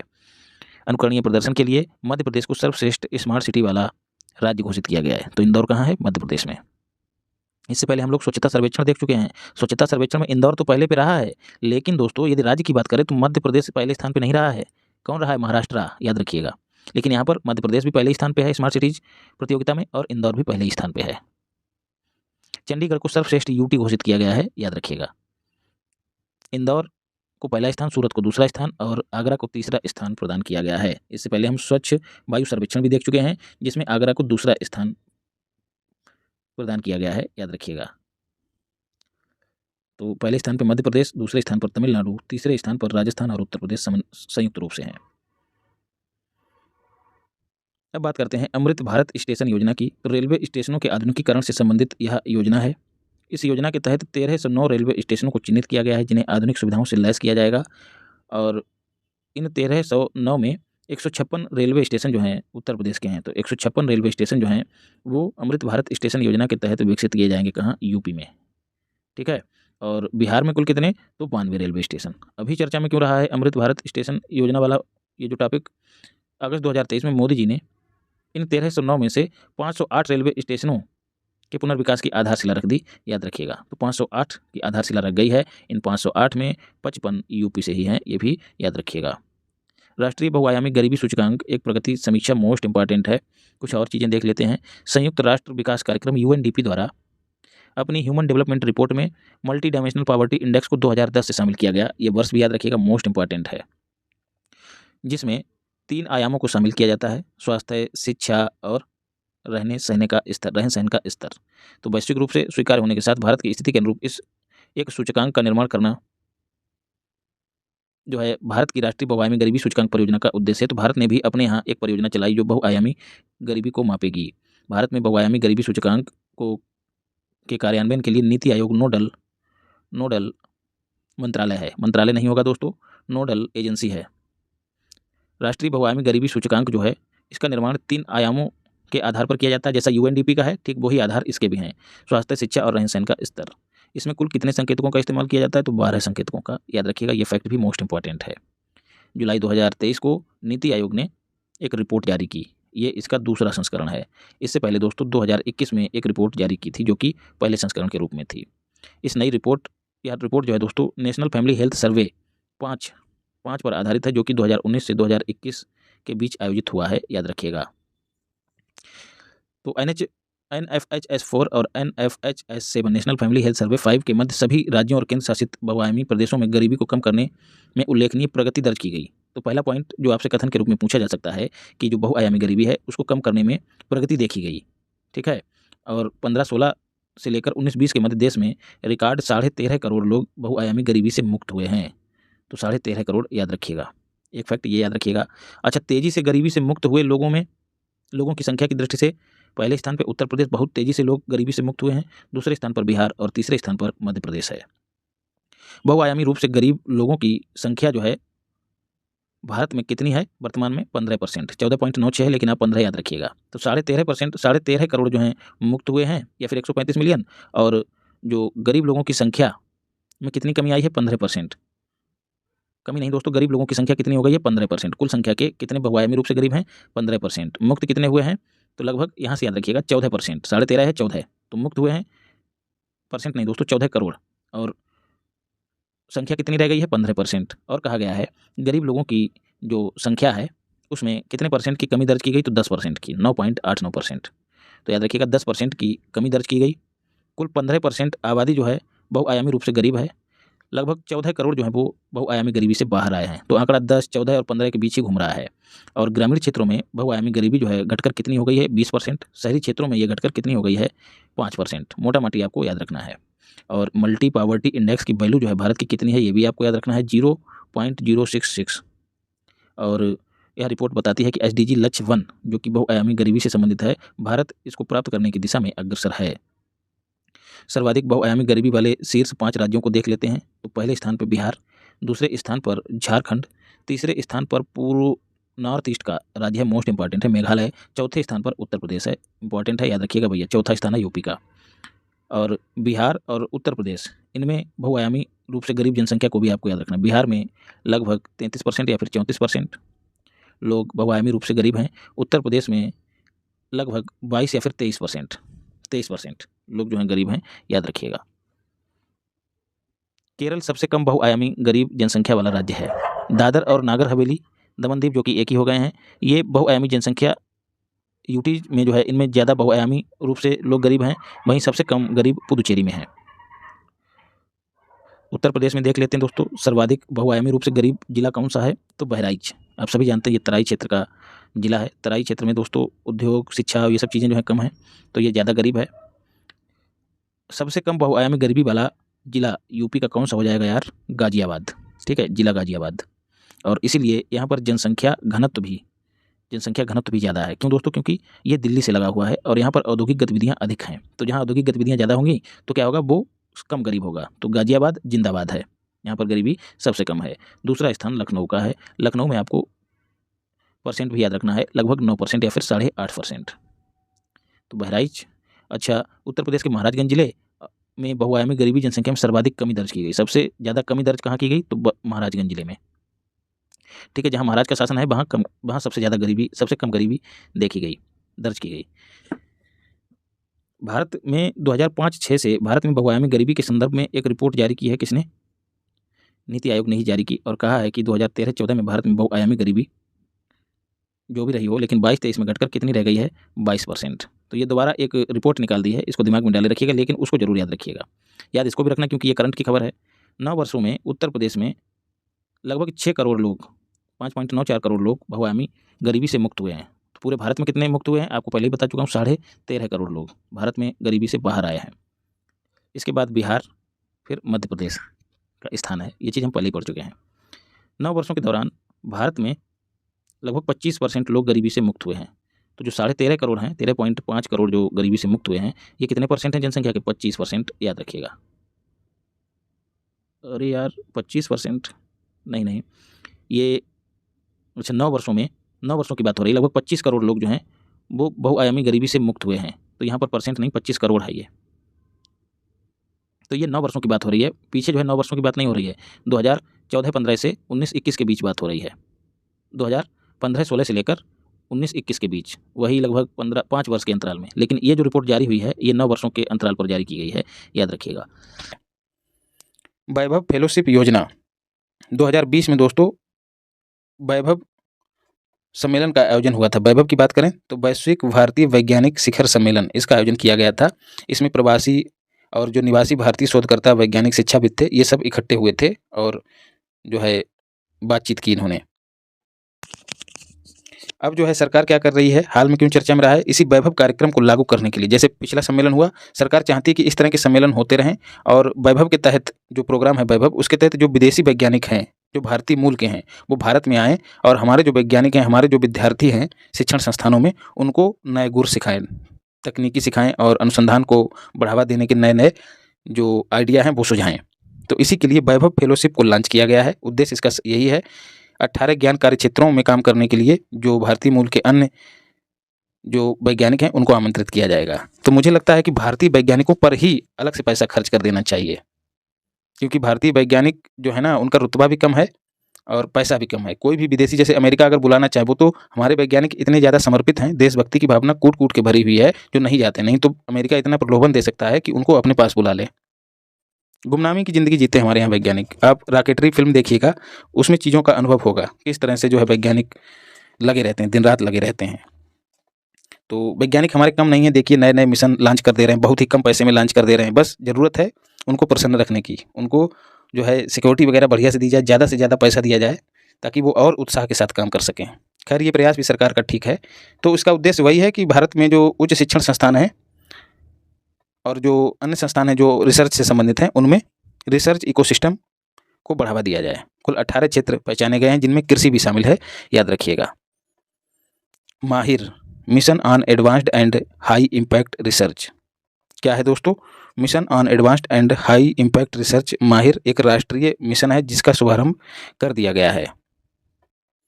किसने किया है? केंद्रीय विद्युत मंत्रालय और नवीन और नवीकरणीय ऊर्जा मंत्रालय ने। उद्देश्य क्या है? 2023-24 से लेकर 2027-28 के बीच 5 वर्षों की अवधि में जो हमारी विद्युत क्षमता है उसको बढ़ाना।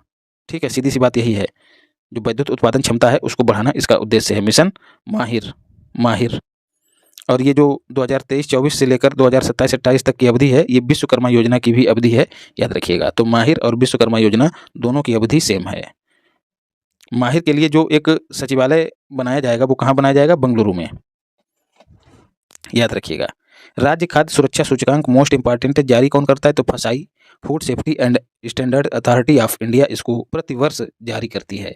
2019 में ये पहली बार जारी किया गया था। विश्व खाद्य सुरक्षा दिवस जो कि 7 जून को मनाया जाता है, और इस बार भी 7 जून को ही इसका 5वां संस्करण जारी किया गया। तो 2019 में पहला और 23 में 5वां संस्करण जारी किया गया। उद्देश्य क्या है? खाद्य सुरक्षा के जो मानदंड हैं, जो स्टैंडर्ड हैं, उनमें जो प्रदेश या फिर यूटीज किस तरह का प्रदर्शन करते हैं उसको मापना इसका उद्देश्य है। तो पहला स्थान केरल को प्राप्त हुआ है, दूसरा स्थान पंजाब को प्राप्त हुआ है। अगला क्वेश्चन बन सकता है यूपी को चौथा स्थान प्राप्त हुआ है, तो यूपी को 5वां स्थान प्राप्त हुआ है। बड़े राज्यों में बिहार को 19वां स्थान प्राप्त हुआ है। तो केरल, पंजाब और 5वें स्थान पर उत्तर प्रदेश, 19वें स्थान पर बिहार वाले रट लें, 19वां स्थान बिहार का है, चौथा स्थान मध्य प्रदेश वाले रट लें। यूपी वाले बस पहला दूसरा देखें और यूपी का देख लें। छोटे राज्यों में दोस्तों गोवा को पहला स्थान प्राप्त हुआ है। छोटे राज्यों में मिजोरम को अंतिम स्थान प्राप्त हुआ है। यूटीज में जम्मू कश्मीर को शीर्ष स्थान प्राप्त हुआ है, और लक्षद्वीप जहां पर मोदी जी गए हैं उसको अंतिम स्थान प्राप्त हुआ है। तो जो मैप में एकदम ऊपर है उसको पहला स्थान प्राप्त हुआ है, और जो मैप में नीचे है, एक तरह से लक्षद्वीप को नीचे ही मानेंगे, उसको अंतिम स्थान प्राप्त हुआ है। तो ये हो गई यूटीज की बात। निष्पादन ग्रेडिंग सूचकांक, जिसको परफॉर्मेंस ग्रेडिंग सूचकांक कहते हैं, स्कूली शिक्षा क्षेत्र में परिवर्तनकारी बदलावों को जांचने के लिए और उनको उत्प्रेरित करने के लिए इस इंडेक्स को डिजाइन किया गया था।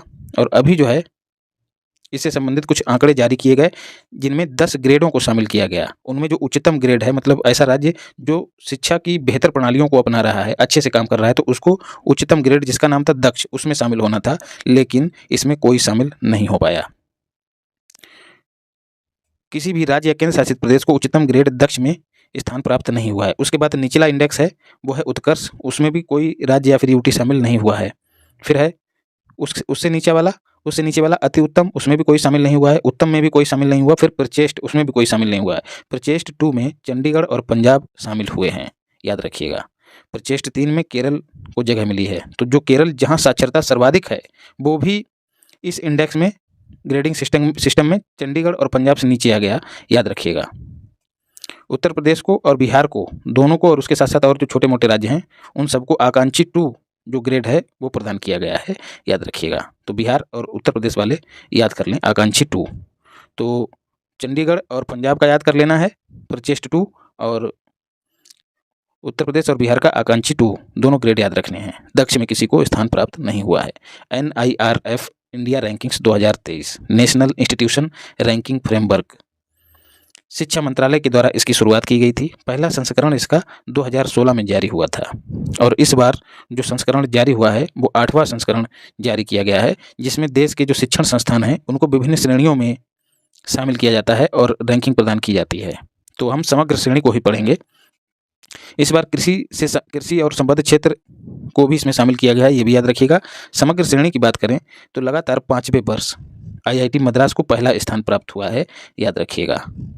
उत्तर प्रदेश का जो IIT कानपुर है उसको 5वां स्थान प्राप्त हुआ है। तो टॉप 10 में उत्तर प्रदेश का IIT कानपुर एकमात्र शामिल होने वाला शिक्षण संस्थान है। बिहार का जो पटना है उसको 66वीं रैंक प्राप्त हुई है, ये बिहार वाले याद रखें। बस इसमें इतना ही पढ़ना है।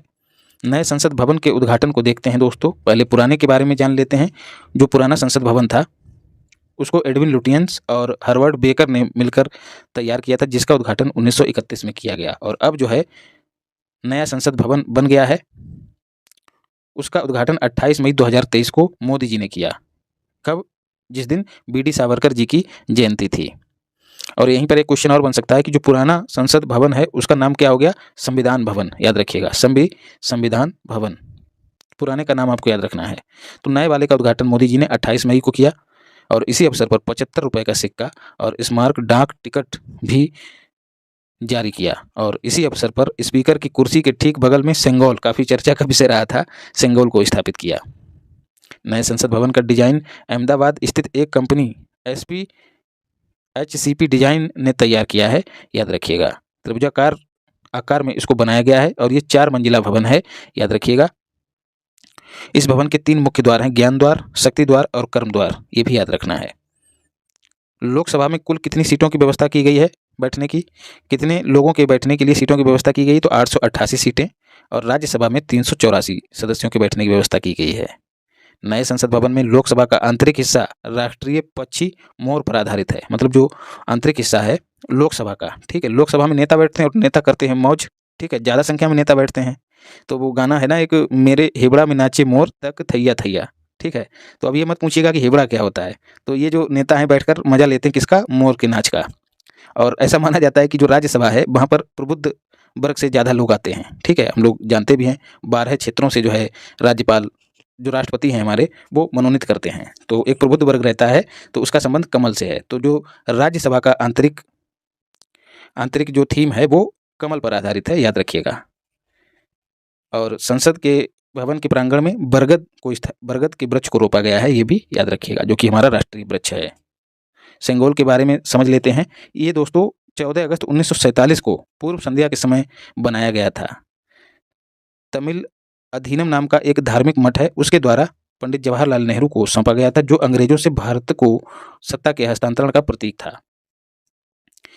तो नेहरू जी ने जो है इसको इलाहाबाद संग्रहालय में रखवा दिया था, और अभी जो है हमारे मोदी जी जो हैं उसको संसद भवन में स्थापित करा दिए हैं। भगवान शिव के पवित्र बैल नंदी को जो है नक्काशी के माध्यम से सेंगोल के शीर्ष पर स्थापित किया गया है, याद रखिएगा।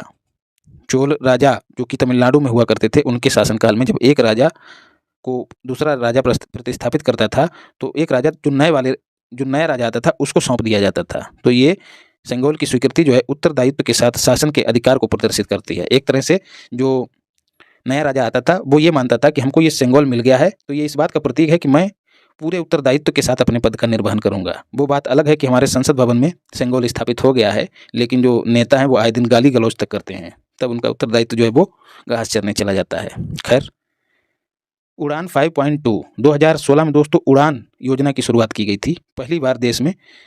2016 में पहली बार देश में नेशनल सिविल एविएशन पॉलिसी बनाई गई थी, और इसी पॉलिसी के तहत 2016 में ही उड़ान स्कीम को लॉन्च किया गया था, जिसकी फुल फॉर्म होती है उड़े देश का आम नागरिक। इसमें दोस्तों आई थिंक कि 2400 या 2600 रुपये प्रति घंटे के किराए के द्वारा जो है आम आदमी भी जो हवाई जहाज है उसकी यात्रा हवाई जहाज से यात्रा कर सकता था। तो ऐसा माना गया कि जो चप्पल पहनने वाले लोग हैं, हवाई चप्पल पहनने वाले लोग हैं, वो भी अब यात्रा कर सकेंगे। तो जो ऐसे क्षेत्र जो हवाई पट्टियों से नहीं जुड़े थे उनको भी जोड़ने के लिए उड़ान योजना को लाया गया, और कम पैसे वाले लोग जो हैं उनको भी यात्रा करने के लिए जोड़ने के लिए इस योजना को लाया गया। तो जो गाँव में बुधई और बुधा नंबरी वगैरह हुआ करते हैं, वो अगर मन करें कि हमको चिलगाड़ी में एक बार बैठना है तो 2600 रुपये जुटा के एक बार चिलगाड़ी का आनंद ले सकते हैं। तो 2016 में उड़े देश का आम नागरिक की शुरुआत की गई। पहली उड़ान जो है शिमला से दिल्ली के बीच रखी गई, और इसी का जो है उड़ान का ही उन्नत रूप है क्या, उड़ान 5.0। बस इतनी सी बात है, याद कर लीजिएगा, मतलब उसका और विस्तार कर दिया जाएगा। यहाँ पर एक और चीज़ देख लेते हैं। जुलाई 2023 में जो ज्योतिरादित्य सिंधिया हैं, जो कि नागर विमानन मंत्री हैं, मध्य प्रदेश में खजुराहो में हैली शिखर सम्मेलन का उद्घाटन इन्होंने किया, और वहीं पर उड़ान 5.0 को लॉन्च किया, याद रखिएगा। कर्नाटक विधानसभा चुनाव देखते हैं दोस्तों। 15वीं विधानसभा के चुनाव हुए हैं। कुल कितनी सीटें हैं, तो 224 सीटें हैं, याद रखिएगा। और 224 सीटों में भारतीय राष्ट्रीय कांग्रेस, ठीक है, राहुल गांधी वाली, उसने जो है बहुमत प्राप्त किया, 135 सीटें प्राप्त की। तो उसी पार्टी का जो है वहाँ पर मुख्यमंत्री बनाया गया है, जिनका नाम है सिद्धरमैया, याद रखिएगा। और उप मुख्यमंत्री बनाने का तो चलन ही चल पड़ा है, आपको उप मुख्यमंत्री याद नहीं रखना है। ऑपरेशन समुद्रगुप्त, इसका उद्देश्य हिंद महासागर क्षेत्र में नशीले पदार्थों की तस्करी को रोकना था। 2022 में इसकी शुरुआत की गई थी। एनसीबी नारकोटिक्स कंट्रोल ब्यूरो और इसके साथ साथ जो इंडियन नेवी है, दोनों ने मिलकर इसकी शुरुआत की थी, और इसी का परिणाम था कि मई 2023 में एक अभियान के तहत 2500 किलोग्राम का मेथेम्टामाइन नाम का जो मादक द्रव्य है, पदार्थ है, वो जब्त किया गया। तो ये क्वांटिटी छोड़ दीजिएगा, लेकिन नाम जरूर याद रखिएगा, मेथेम्टामाइन नशीली पदार्थों की सबसे बड़ी जब्ती मानी जाती है। ये क्या है, अत्यधिक व्यसनकारी उत्तेजक है जो तंत्रिका तंत्र को प्रभावित करता है। ये मस्तिष्क में डोपामाइन की मात्रा को बढ़ा देता है, और आप सभी जानते हैं कि डोपामाइन जो है शारीरिक गतिविधि और आनंद की अनुभूति कराने के लिए जिम्मेदार हार्मोन है। यहीं पर बात कर लेते हैं स्वर्ण अर्धचंद्र और स्वर्ण त्रिभुज की। ये आपको मैं अचूक मारक सामग्री में भी करा चुका हूँ। ये दोनों अफीम उत्पादक क्षेत्रों से संबंधित हैं। एक तो हो गया MLT, M का मतलब है म्यांमार, L का मतलब है लाओस और T का मतलब है थाईलैंड। तो एक गोल्डन ट्रायंगल है जिसमें म्यांमार, लाओस और थाईलैंड शामिल हैं। ये अफीम का उत्पादन करते हैं। ये तो हो गए भारत के पूर्व में, और जो भारत के पश्चिम में हैं उनके लिए ट्रिक बताई थी अफीम इन पॉकेट, ईम इन पॉकेट, ठीक है, पॉकेट। तो अफ का मतलब अफगानिस्तान, ईम का मतलब ईरान और पॉकेट का मतलब पाकिस्तान। तो ये 3 देश जो हैं वो गोल्डन क्रास्ट का निर्माण करते हैं, क्रिस्ट का, अफीम के उत्पादन से ही संबंधित हैं। वायुसेना विरासत केंद्र भारत का पहला स्थापित किया जा रहा है। कहाँ पर? इसका उद्घाटन हो गया है। राजनाथ सिंह जो कि हमारे रक्षा मंत्री हैं, उन्होंने इसका उद्घाटन कर दिया है। कहाँ? चंडीगढ़ में। इसी के साथ एक और फैक्ट हम लोग तैयार कर लेते हैं। भारत का पहला नौसैन्य संग्रहालय कहाँ स्थापित किया जा रहा है? तो लखनऊ में। मणिपुर हिंसा देख लेते हैं दोस्तों। 3 राज्यों नागालैंड, असम और मिजोरम के साथ जो है मणिपुर सीमा साझा करता है। पहले मणिपुर के बारे में देख लेते हैं। नागालैंड, असम और मिजोरम। मणिपुर में 16 जिले हैं, ये भी याद रखना है। इन जिलों को पहाड़ी और घाटी में विभाजित किया गया है। पहाड़ी जिलों की संख्या 5 है। इन 5 जिलों पर जो पहाड़ी हैं वहीं पर अल्पसंख्यक, जो पिछड़ा हुआ जो जातियों का समुदाय है, जनजातियों का समुदाय है, वो निवास करता है, और बाकी जो है घाटी में निवास करते हैं। आप लोग देखते भी होंगे, गांव में अक्सर जो छूत वर्ग होता है उसको गांव के किनारे कहीं छोड़ दिया जाता है, एकदम अलग थलग कर दिया जाता है उसको। तो ठीक वही स्थिति यहाँ पर है। जो पहाड़ी जिले हैं उनकी संख्या 5 है, वहीं पर अत्यधिक पिछड़े ट्राइब्स जो हैं वो रहते हैं। कहाँ के? मणिपुर के। तो मणिपुर में 3 जातियाँ पाई जाती हैं, जनजातीय समूह पाए जाते हैं, मैतेई, नगा और कुकी। तो मैतेई जो हैं वो घाटी में रहते हैं, जिनकी संख्या अधिक है, जबकि कुकी जो हैं वो पहाड़ियों पर रहते हैं। इसके साथ ही नगा भी पहाड़ियों पर ही रहते हैं, ये भी याद रखिएगा। तो जो घाटी वाले हैं ये तो हैं बहुसंख्यक, और जो ऊपर पहाड़ी पर हैं कुकी, कुकी जो हैं वो अल्पसंख्यक हैं। वहाँ पर पहाड़ी पर जो कुकी हैं वो अल्पसंख्यक हैं।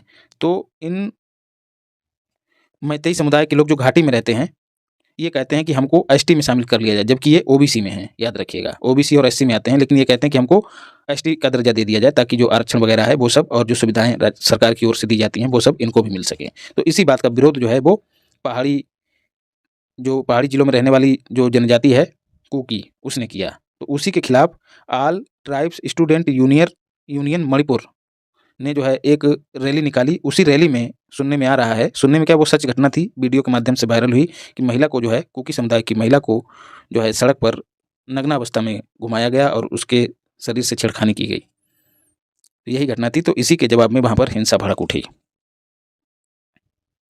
गौरतलब है कि जो मैतेई है उसको पहले जनजाति के रूप में मान्यता मिली थी, लेकिन बाद में जो है उसका ये दर्जा छिन गया था। मणिपुर हिंसा की जांच के लिए एक आयोग गठित किया गया। किसकी अध्यक्षता में? अजय लांबा। उसके अन्य 2 सदस्य कौन है? हिमांशु शेखर और आलोक प्रभाकर। सदस्य आप छोड़ भी सकते हैं, लेकिन अजय लांबा को याद रखिएगा। और वहीं पर जो हिंसा हुई, उस हिंसा के लिए शांति समिति का गठन किया गया। किसकी अध्यक्षता में? जो मणिपुर की राज्यपाल हैं अनुसुईया उइके, उनकी अध्यक्षता में शांति समिति का गठन किया गया। उसके एक सदस्य जो वहाँ के मुख्यमंत्री हैं बीरेन सिंह, वो भी हैं। मणिपुर में शांति समझौता दोस्तों किसके बीच हुआ? तो यूएनएलएफ, मणिपुर सरकार और केंद्र सरकार, तीनों के बीच शांति समझौता हुआ है। यूएनएलएफ क्या है? यूनाइटेड नेशन लिबरेशन फ्रंट, जो वहाँ का एक चरमपंथी हिंसा वाला हथियारबंद एक समूह था, उसने जो है हिंसा को छोड़कर मुख्य धारा में लौटने का निर्णय लिया है। तो यूएनएलएफ किससे संबंधित है? मणिपुर से, याद रखिएगा। और ये घाटी में काम करता था। सबसे पुराना हथियारबंद समूह है, जिसकी स्थापना 1964 में हुई थी। तो यूएनएलएफ को भी याद रखिएगा। राष्ट्रीय विनिर्माण नवोन्मेष सर्वेक्षण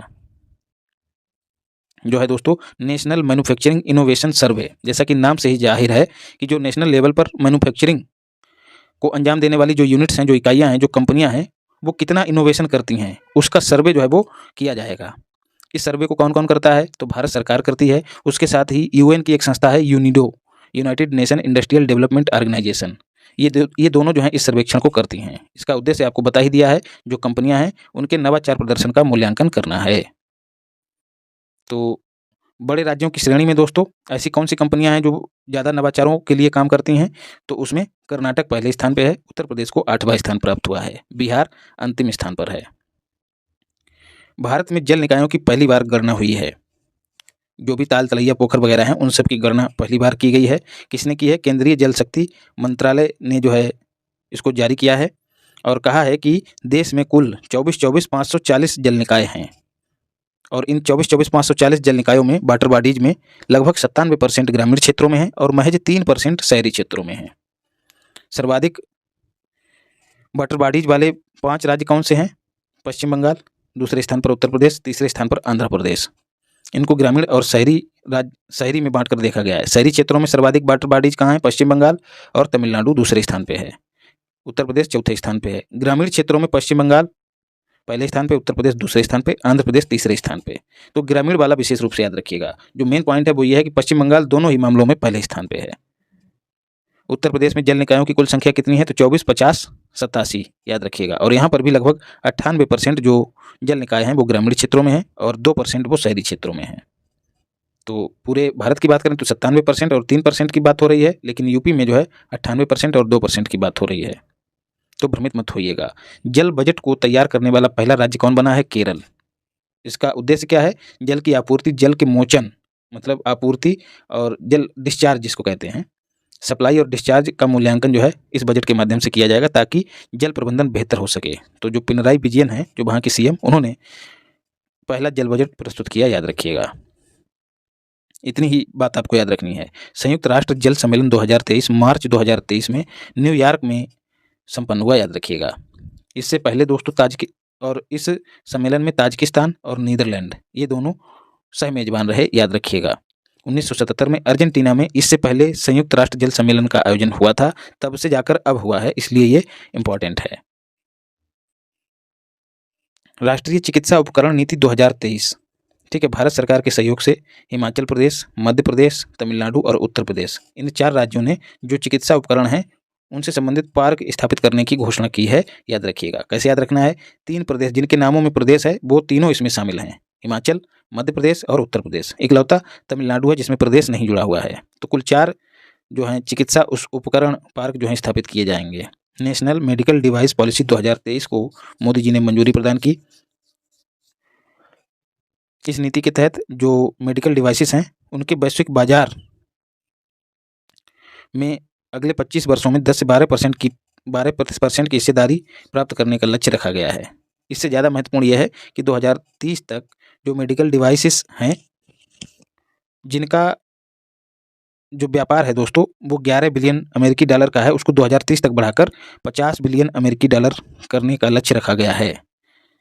और निर्यात संवर्धन परिषद जो है इन्हीं चिकित्सा उपकरणों के लिए स्थापित की गई है, ये भी याद रखिएगा। एक्सपोर्ट प्रमोशन काउंसिल, भारत का सबसे बड़ा पुस्तक ग्राम, इंपॉर्टेंट है दोस्तों। जम्मू और कश्मीर के बांदीपोरा जिले में अरगम गांव जो है भारत का सबसे बड़ा पुस्तक ग्राम बन गया है। इंडियाज लार्जेस्ट बुक विलेज बन गया है। और ये काम जो है एनजीओ सरहद और जम्मू कश्मीर सरकार दोनों ने मिलकर किया है, याद रखिएगा। और यहीं पर एक पॉइंट और याद रखना है ऑन वे विश्व का पहला पुस्तक नगर है, ये भी याद रखिएगा। कहाँ? यूके में। इससे संबंधित एक और फैक्ट है, भिलार जो कि महाराष्ट्र में है, वो देश का पहला पुस्तक गांव के रूप में घोषित किया गया था 2017 में। तो ये पहला था, लेकिन जो हम लोग पीछे पड़े हैं जम्मू कश्मीर वाला वो सबसे बड़ा है, याद रखिएगा। ऐसे ही झारखंड का जमताड़ा जिला हर गांव में पुस्तकालय स्थापित करने वाला देश का पहला जिला बना है, जमताड़ा। इस नाम से शायद एक वेब सीरीज भी आई है। केरल के धर्मदम को भारत का पहला पूर्ण पुस्तकालय निर्वाचन क्षेत्र घोषित किया गया, याद रखिएगा। वाचन होना चाहिए यहाँ पर। खैर, अरावली ग्रीन बाल परियोजना, जैसा कि नाम से जाहिर है, ग्रीन बाल एक हरी दीवार, पेड़ पौधों की एक दीवार टाइप की संरचना बनाई जाएगी। अरावली पर्वत श्रृंखला जो है 4 राज्यों में फैली है, दिल्ली, हरियाणा, राजस्थान, गुजरात, चारों को याद रखना है। विश्व की सबसे प्राचीन पर्वत श्रृंखलाओं में से एक है और ये अवशिष्ट पर्वत का उदाहरण है। और हाल फिलहाल में ये चर्चा में क्यों है? क्योंकि जो भूपेंद्र यादव है, जो हमारे पर्यावरण, वन और जलवायु परिवर्तन मंत्री हैं, इन्होंने अरावली ग्रीन बाल परियोजना का शुभारंभ किया। कहाँ से? हरियाणा के टिकली गांव से। कब? अंतर्राष्ट्रीय वन दिवस के अवसर पर। कब मनाया जाता है? 21 मार्च को। और इसका उद्देश्य क्या है? जो अरावली पर्वत है उसके आसपास के 5 किलोमीटर के क्षेत्र को बफर क्षेत्र के तौर पर हरित बनाया जाएगा। जो क्षेत्र है 5 किलोमीटर का दायरा पेड़ पौधों से युक्त कर दिया जाएगा ताकि जो क्षरण वगैरह है पर्वत का वो ना हो सके, अपरदन वगैरह ना हो सके। बस यही इसका उद्देश्य है। उत्तर प्रदेश खाद्य प्रसंस्करण उद्योग नीति कब से कब तक के लिए जारी की गई है? अवधि याद रखिएगा, 2022 से 27 के लिए। वर्तमान में खाद्य प्रसंस्करण उद्योग में उत्तर प्रदेश की हिस्सेदारी 6% है। इसे 20% तक लाने का लक्ष्य जो है वो इस नीति में रखा गया है, याद रखिएगा। इसको जो है यूपी के जो खाद्य प्रसंस्करण है यूपी में, उसको तृतीयक स्तर का दर्जा दिया गया है, याद रखिएगा। खाद्य प्रसंस्करण उद्योग नीति 2022 से 27 को मंत्रिमंडल ने मंजूरी प्रदान की। इसका क्रियान्वयन अगले 5 वर्षों में किया जाएगा।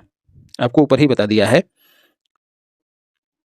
जो उत्तर प्रदेश की हिस्सेदारी है खाद्य प्रसंस्करण उद्योग में, उसको अगले 5 वर्षों में बढ़ाकर 20% करने का लक्ष्य इसमें निर्धारित किया गया है। आम आदमी पार्टी को राष्ट्रीय दल का दर्जा प्रदान किया गया है। चुनाव चिन्ह आरक्षण और आवंटन आदेश 1968 के आधार पर यह काम इलेक्शन कमीशन करता है, याद रखिएगा। और उसके लिए निर्धारित मानदंड क्या है, मतलब कोई पार्टी कब राष्ट्रीय पार्टी दर्जा प्राप्त करती है, उसके क्या मानदंड हैं। पहला, लोकसभा या विधानसभा के जो आम चुनाव होते हैं उनमें उस राजनीतिक दल को किन्हीं 4 राज्यों में से प्रत्येक राज्य में कुल वैध मतों का कम से कम 6% वोट प्राप्त हो, और उसके साथ ही लोकसभा में न्यूनतम 4 सीटें उसने जीती हों। तो पहली कंडीशन तो ये हो गई। दूसरी है लोकसभा के ऊपर देखिए, लोकसभा और विधानसभा दोनों की बात हो रही है। दूसरी कंडीशन में केवल लोकसभा की बात हो रही है। उस पार्टी ने पिछले आम चुनावों में कुल सीटों की न्यूनतम 2% सीटें जीती हों, और इसके साथ ही 3 राज्यों से दल के प्रत्याशी जो हैं लोकसभा में निर्वाचित हुए हों, याद रखिएगा। 2% सीटों की बात हो रही है, यहाँ पर 2% सीटों की बात हो रही है, 2 सीटों की बात नहीं हो रही, फिर कंफ्यूज हो जाएं आप। तीसरी कंडीशन है उस दल को 4 या उससे अधिक राज्यों में स्टेट पार्टी का दर्जा प्राप्त हो। तो जो आम आदमी पार्टी है वो 3rd कंडीशन को ही फुलफिल कर रही है। इन तीनों में से कोई एक कंडीशन यदि कोई पार्टी फुलफिल करती है तो वो नेशनल पार्टी का दर्जा पा जाएगी। तो राष्ट्रीय दल का नेशनल पार्टी का दर्जा जो है आम आदमी पार्टी को प्रदान किया है इलेक्शन कमीशन ने, और उसी के साथ जो अखिल भारतीय तृणमूल कांग्रेस जो ममता बनर्जी की है वो, उसके साथ ही कम्युनिस्ट पार्टी ऑफ इंडिया भारतीय कम्युनिस्ट पार्टी, और तीसरी है राष्ट्रवादी कांग्रेस पार्टी एनसीपी, इनका जो है नेशनल पार्टी का दर्जा वापस ले लिया है। तो पहले 8 थी, 8 में एक और शामिल हुई आम आदमी पार्टी, तो 9 हो गई, और 9 में से 3 निकल गई। कौन कौन सी? तृणमूल कांग्रेस, भारतीय कम्युनिस्ट पार्टी और राष्ट्रवादी कांग्रेस पार्टी। तो कुल कितनी बची हैं? अभी 6 बची हैं। इन 6 को याद कर लेना है। कौन कौन सी हैं 6? भारतीय राष्ट्रीय Congress, Bharatiya Janata Party, Bahujan Samajwadi Party, Bharatiya Communist Party, National People's Party और आम आदमी पार्टी। तो कुल 6 हैं। आम आदमी पार्टी ने जो तीसरी कंडीशन वो कैसे फुलफिल की? क्योंकि गुजरात में दोस्तों आम आदमी पार्टी ने सरकार बना ली, आप सभी को पता है, भगवंत मान वहाँ पर सीएम हैं। उससे पहले पंजाब में भी, अरे भाई कहाँ पर गड़बड़ हो गया, पंजाब में भगवंत मान है, गुजरात में उसने जो है स्टेट पार्टी के रूप में मान्यता प्राप्त कर ली, सीटें जो है ज़्यादा जीत ली। गोवा में पहले से उसको दर्जा प्राप्त है स्टेट पार्टी का, और दिल्ली में तो पहले से ही है। तो कुल 4 राज्यों में उसको स्टेट पार्टी का दर्जा मिल गया, इसलिए अब उसको नेशनल पार्टी घोषित कर दिया गया है। वाइब्रेंट विलेज प्रोग्राम दोस्तों, इसकी घोषणा बजट 2022-23 में की गई थी। उद्देश्य क्या है? जो सीमा पर हमारे गाँव हैं जिनमें संख्या छिटपुट है, मतलब कम जनसंख्या है, उनका विकास करना इसका लक्ष्य रखा गया, ताकि जो हमारे सीमावर्ती गांव हैं उनमें चहल पहल बनी रहे और चाइना जैसे जो देश हैं वो खाली पाकर वहां पर कब्जा ना कर लें, इसीलिए इनका विकास किया जाएगा। 10 अप्रैल 2023 को अमित शाह ने इस प्रोग्राम को लॉन्च किया। जब लॉन्च किया, सीमावर्ती गांवों से संबंधित ये प्रोग्राम है, तो स्वाभाविक सी बात है किसी ऐसे ही राज्य में इसकी शुरुआत की गई होगी। तो ऐसे राज्य में शुरुआत की गई जो अक्सर विवाद में रहता है। तो कौन सा है? अरुणाचल प्रदेश। अरुणाचल प्रदेश से उसके अंजाम जिले से किबुतु नामक गांव से इसको लॉन्च किया है, याद रखिएगा। 15 फरवरी को इसको मंजूरी दी गई थी, लेकिन 10 अप्रैल को इसको लॉन्च कर दिया है अमित शाह ने, याद रखिएगा। केंद्र प्रायोजित योजना है जो 2022-23 से लेकर 25-26 के लिए जारी रहेगी। कुल 4 राज्य हैं जो सीमावर्ती हैं, हिमाचल प्रदेश, अरुणाचल प्रदेश, सिक्किम, उत्तराखंड। इनके गाँवों को इसमें शामिल किया जाएगा। कुल 662 गाँव की पहचान की गई है।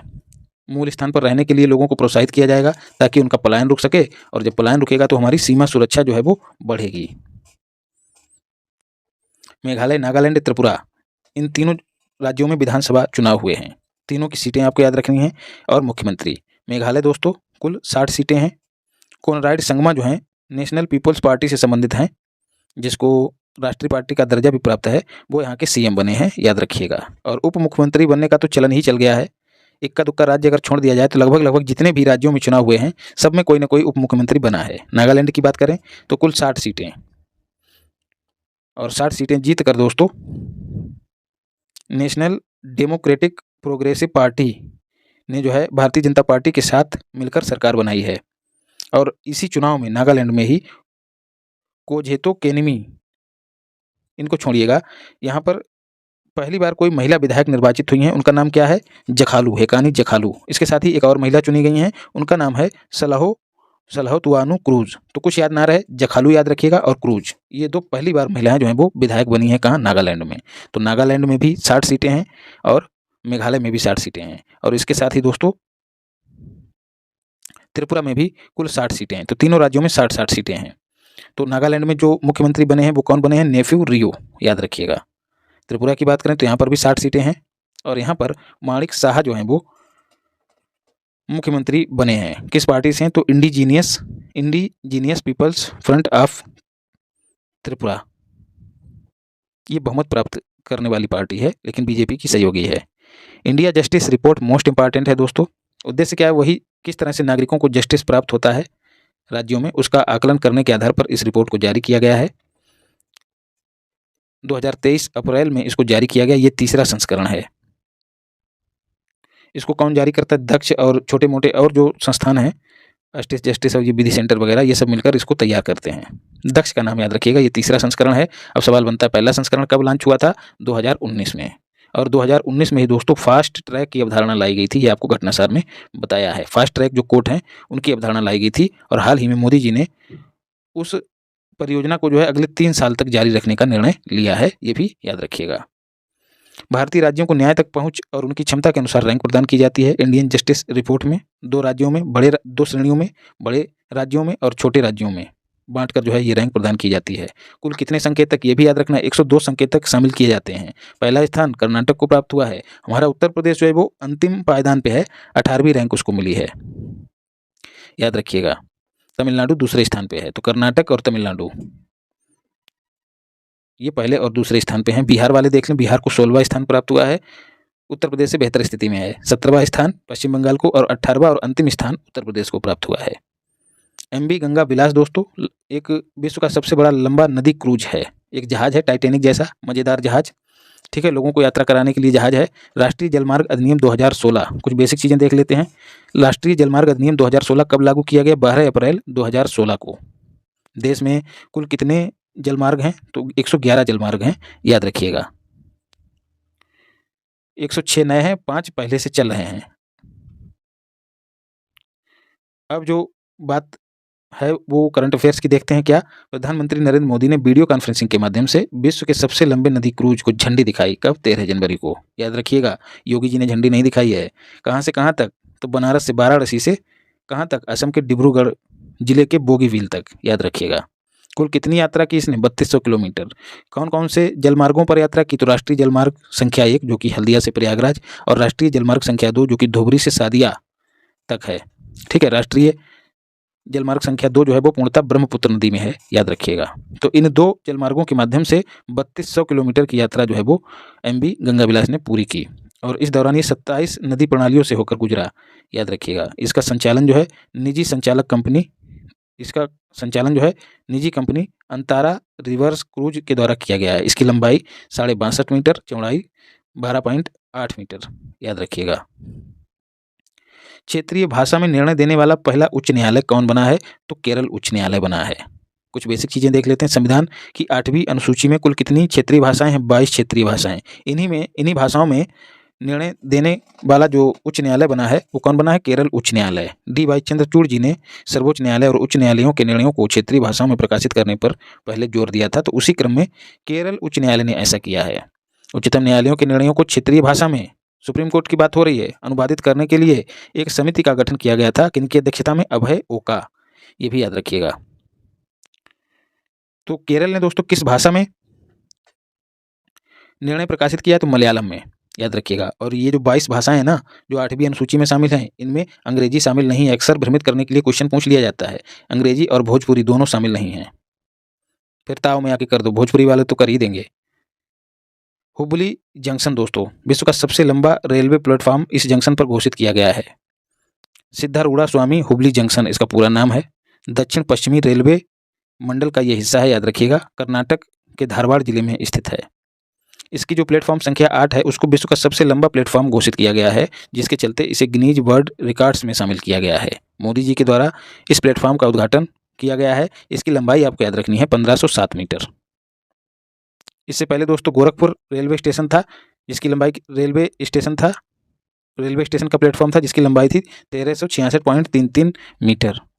तो उसको जो है हुबली जंक्शन ने पीछे कर दिया है, याद रखिएगा। विदिशा जो है दोस्तों 5G तकनीक लागू करने वाला पहला आकांक्षी जिला बना है।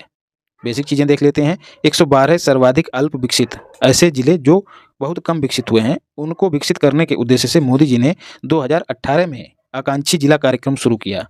तो पूछा जाए कब किया? 2018 में शुरू किया। किस लिए? अल्प विकसित जिलों के विकास के लिए। तीसरा, कितने जिले शामिल किए गए? तो कुल 112 जिले शामिल किए गए। उनमें यूपी के कितने हैं? तो 8 जिले। ठीक है, ये वही जिले होंगे जहाँ विकास कम हुआ है। तो स्वाभाविक सी बात है, प्रयागराज, वाराणसी, कानपुर इनमें नहीं होंगे, ना ही लखनऊ होगा, ना ही गाजियाबाद होगा। तो वही पिछड़े जिले होंगे, जैसे बहराइच, बलरामपुर, चंदौली, चित्रकूट, फतेहपुर, श्रावस्ती, सिद्धार्थनगर और सोनभद्र। भारत का पहला आकांक्षी जिला कौन बन गया है 5G नेटवर्क का इस्तेमाल करने वाला? तो विदिशा। विदिशा कहाँ है? मध्य प्रदेश में। ये मध्य प्रदेश का एक आकांक्षी जिला है। तो 112 में से कोई एक है, कौन? विदिशा, जो पहला आकांक्षी जिला बना है जिसने 5G का उपयोग किया है। कोल्लम दोस्तों ये केरल का एक जिला है। अभी क्यों चर्चा में रहा है? पहला संविधान साक्षर जिला बन गया। यहाँ के जो लोग हैं उनको संविधान के जो महत्वपूर्ण प्रावधान है, जैसे मौलिक अधिकार हो गए, नीति निर्देशक तत्व हो गए, ये सब छोटी मोटी इनसे संबंधित जानकारियाँ जो हैं इनको प्राप्त हैं। बस इतनी सी बात है। कोल्लम जिला, कोल्लम की यह उपलब्धि संविधान साक्षरता अभियान, उसका नाम क्या? दी सिटीजन 2022। तो याद रखिएगा, यदि पूछ लिया जाए कि दी सिटीजन 2022 किस राज्य से संबंधित है, तो केरल से संबंधित है। क्या है? संविधान साक्षरता अभियान है। इस अभियान के अंतर्गत शामिल लगभग 2000 प्रशिक्षकों को सीनेटर कहा गया, ये भी याद रखिएगा। राष्ट्रीय green hydrogen mission most important है। कुछ चीज़ें देख लेते हैं। मोदी जी ने 2047 तक भारत को एक ऊर्जा स्वतंत्र, एनर्जी इंडिपेंडेंट राष्ट्र के रूप में रूपांतरित करने का लक्ष्य रखा है। मतलब हम ऊर्जा के लिए दूसरे देशों पर निर्भर नहीं रहेंगे 2047 तक। इसी के साथ भारत ने स्वयं को 2037 तक नेट जीरो कार्बन इमिशन का दर्जा, नेट जीरो कार्बन इमिशन वाला देश घोषित करने का निर्णय लिया है, लक्ष्य निर्धारित किया है 2070 तक। अभी क्या बात है, 4 जनवरी 2023 को मोदी जी की अध्यक्षता में राष्ट्रीय ग्रीन हाइड्रोजन मिशन को मंजूरी दी गई। इसके जो लक्ष्य हैं वो याद कर लीजिए, मोस्ट इंपॉर्टेंट है। 2030 तक 125 गीगावाट की अक्षय ऊर्जा क्षमता को हमें स्थापित करना है। इसके साथ ही प्रतिवर्ष कम से कम 5 मिलियन मीट्रिक टन की हरित हाइड्रोजन उत्पादन क्षमता का विकास करने का लक्ष्य भी 2030 तक रखा गया है। तो 125 गीगावाट, 5 मिलियन मीट्रिक टन, ये भी याद रखना है। और इसी के साथ वार्षिक ग्रीन हाउस उत्सर्जन में लगभग 50 मिलियन मीट्रिक टन की कमी भी आएगी। कितने मिलियन मीट्रिक टन की? 50 मिलियन मीट्रिक टन। भारत को विश्व में ग्रीन हाइड्रोजन का अग्रणी उत्पादक और आपूर्तिकर्ता बनाना भी इसका एक उद्देश्य रखा गया है। और बाकी उद्देश्य आप गैस कर ही सकते हैं। जीवाश्म ईंधनों पर निर्भरता हमारी कम होगी, हमारा आयात कम होगा, तो उससे क्या होगा? हमारी विदेशी मुद्रा कम खर्च होगी, तो जो विदेशी मुद्रा भंडार है वो हमारा बढ़ेगा। इसके साथ ही निवेश के अवसर जो है वो पैदा होंगे। R&D, रिसर्च एंड डेवलपमेंट पर काम होगा। तो ये सब जो है इसके फायदे होंगे। भारत सरकार द्वारा हरित हाइड्रोजन को परिभाषित किया गया है। हरित हाइड्रोजन दोस्तों जल के विद्युत अपघटन से जो है प्राप्त की जाती है। तो सरकार द्वारा कहा गया है कि हरित हाइड्रोजन इस प्रकार से उत्पादित हाइड्रोजन है, मतलब जल के विद्युत अपघटन और बायोमास आधारित अपघटन दोनों से इसको पैदा किया जाएगा। और कहा गया है कि इस तरह से अपघटन कराने पर उत्पादित हाइड्रोजन प्रति किलोग्राम हाइड्रोजन के उत्पादन में 2 किलोग्राम से अधिक कार्बन डाइऑक्साइड का उत्सर्जन ना हो। ठीक है, तो ऐसी हाइड्रोजन, जल के विद्युत अपघटन से उत्पन्न ऐसी हाइड्रोजन ग्रीन हाइड्रोजन कही जाएगी जब उसके उत्पादन में 2 किलोग्राम से अधिक कार्बन डाइऑक्साइड का उत्सर्जन ना हो। तो ये 2 किलोग्राम वाला फैक्ट याद रखिएगा। वायनाड सभी जनजाति लोगों को बुनियादी दस्तावेज प्रदान करने वाला पहला जिला। ठीक है, ABCD नामक अभियान केरल के वायनाड जिला प्रशासन द्वारा संचालित किया गया। ABCD क्या है? Akshay big campaign for document digitalisation. जो डॉक्यूमेंट हैं, आधार कार्ड, पहचान पत्र, ये सब दुनिया भर के हैं, इन सबको जो है डिजिटल फॉर्मेट में डिजी लॉकर में जो है रख दिया गया। कहाँ पर? वायनाड में। बस इतनी सी बात है, ताकि उनके जो कार्ड वगैरह हैं, सभी जनजाति लोगों के जो कार्ड वगैरह हैं वो अगर खो जाएं तो उनको दिक्कतों का सामना ना करना पड़े। भारत का सबसे बड़ा तरल अपशिष्ट उपचार संयंत्र, भारत का सबसे बड़ा, कहाँ स्थापित किया गया है? तिरुपति नगर निगम आंध्र प्रदेश यहाँ पर स्थापित किया गया है, जिसका उद्घाटन हो गया है। इस तरल अपशिष्ट उपचार संयंत्र को तिरुपति स्थित विनायक सागर झील, तो यदि पूछ लिया जाए कि हाल ही में चर्चा में रही विनायक सागर झील किस राज्य से संबंधित है, तो आंध्र प्रदेश से संबंधित है। इसमें जो जल है उसके उपचार के लिए इसको स्थापित किया गया है और ये जल के उपचार के लिए फाइटोरिड तकनीकी का इस्तेमाल करेगा। फाइटोरिड तकनीकी जो है दोस्तों CSIR और नीरी, जिसका हेडक्वार्टर नागपुर, तो नीरी नागपुर अक्सर आपसे पूछ लिया जाता है। इन दोनों ने मिलकर किया है, किसका? फाइटोरिड तकनीक का निर्माण जो है दोनों ने मिलकर किया है, CSIR council of scientific and industrial research और नीरी। तो फाइटोरिड अपशिष्ट जल के उपचार की एक भरोसेमंद तकनीक है, याद रखिएगा। अब बात आती है एशिया का सबसे बड़ा सीवेज उपचार संयंत्र। पीछे हमने भारत का सबसे बड़ा देखा और ये एशिया का, तो इसको भारत का सबसे बड़ा होना भी चाहिए। लेकिन यहाँ पर जो सूक्ष्म अंतर है वो ये है कि ये निर्माणाधीन है, ये दिल्ली में बनाया जा रहा है, यमुना कार्य योजना का हिस्सा है, याद रखिएगा। तो जब बन जाएगा तो ये आंध्र प्रदेश वाले को पीछे छोड़ देगा, तो भ्रमित मत होइएगा। हाउसिंग सोसाइटी के लिए भारत का पहला सौर संयंत्र, जो सोसाइटियाँ होती हैं ना, उनके लिए एक पहला सौर संयंत्र जो है स्थापित किया गया है। कहाँ? मुंबई में। किसके द्वारा? टिपरेल के द्वारा। टिपरेल मतलब Tata power renewable energy limited. उस सोसाइटी का नाम क्या है? बिवेरिया। बस इतना सा याद रखिएगा। फिर क्या है? बिवेरिया जो है, बिवेरिया कंडोमिनियम जो है घरेलू उपयोग के लिए इस तरह की सौर ऊर्जा की व्यवस्था करने वाली देश की पहली आवासीय सोसाइटी बन गई है बिवेरिया। केरल देश का पहला पूर्ण डिजिटल बैंकिंग राज्य घोषित कर दिया गया है। जो बैंकिंग सेवाएं हैं वो 24/7, सारी सेवाएं नहीं हैं, कुछ सामान्य सेवाएं जो हैं वो आप घर बैठे ही कर सकते हैं। तो इस तरह की सेवाएं उपलब्ध कराने वाला पहला जो राज्य है वो केरल बन गया है, पूर्णतया डिजिटल हो गया है बैंकिंग के मामले में। इससे पहले 2021 में त्रिशूर इस योजना के तहत डिजिटल बैंकिंग को लागू करने वाला केरल का पहला जिला बना था। अब स्मार्ट कार्यक्रम की बात करते हैं। Scope for main streaming Ayurveda research in teaching professionals. इसका उद्देश्य क्या है? आयुर्वेद के क्षेत्र में अनुसंधान और विकास को बढ़ावा देना, ताकि ज़्यादा से ज़्यादा रोगों को जो है आयुर्वेद से उपचारित किया जा सके। बस इतनी सी बात है। आयुष मंत्रालय के अधीन जो है ये काम करेगा।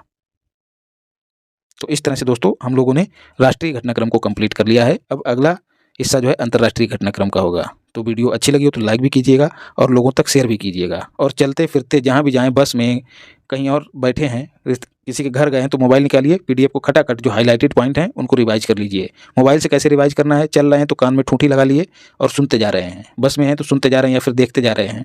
इसके साथ ही खाना बन रहा है तो चला के देख लीजिए। इस तरह से जब आप करेंगे तो ज़्यादा आउटपुट निकलेगा और चीज़ें संभलती चलेंगी। बाकी आप यदि पूरा टारगेट विद पाथ को फॉलो कर रहे हैं तो आपका करंट अफेयर्स बहुत अच्छा है, जान लीजिए।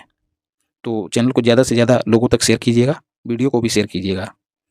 तो बढ़िया से पढ़िए, स्वस्थ रहिए, मस्त रहिए और पढ़ाई में व्यस्त रहिए। धन्यवाद।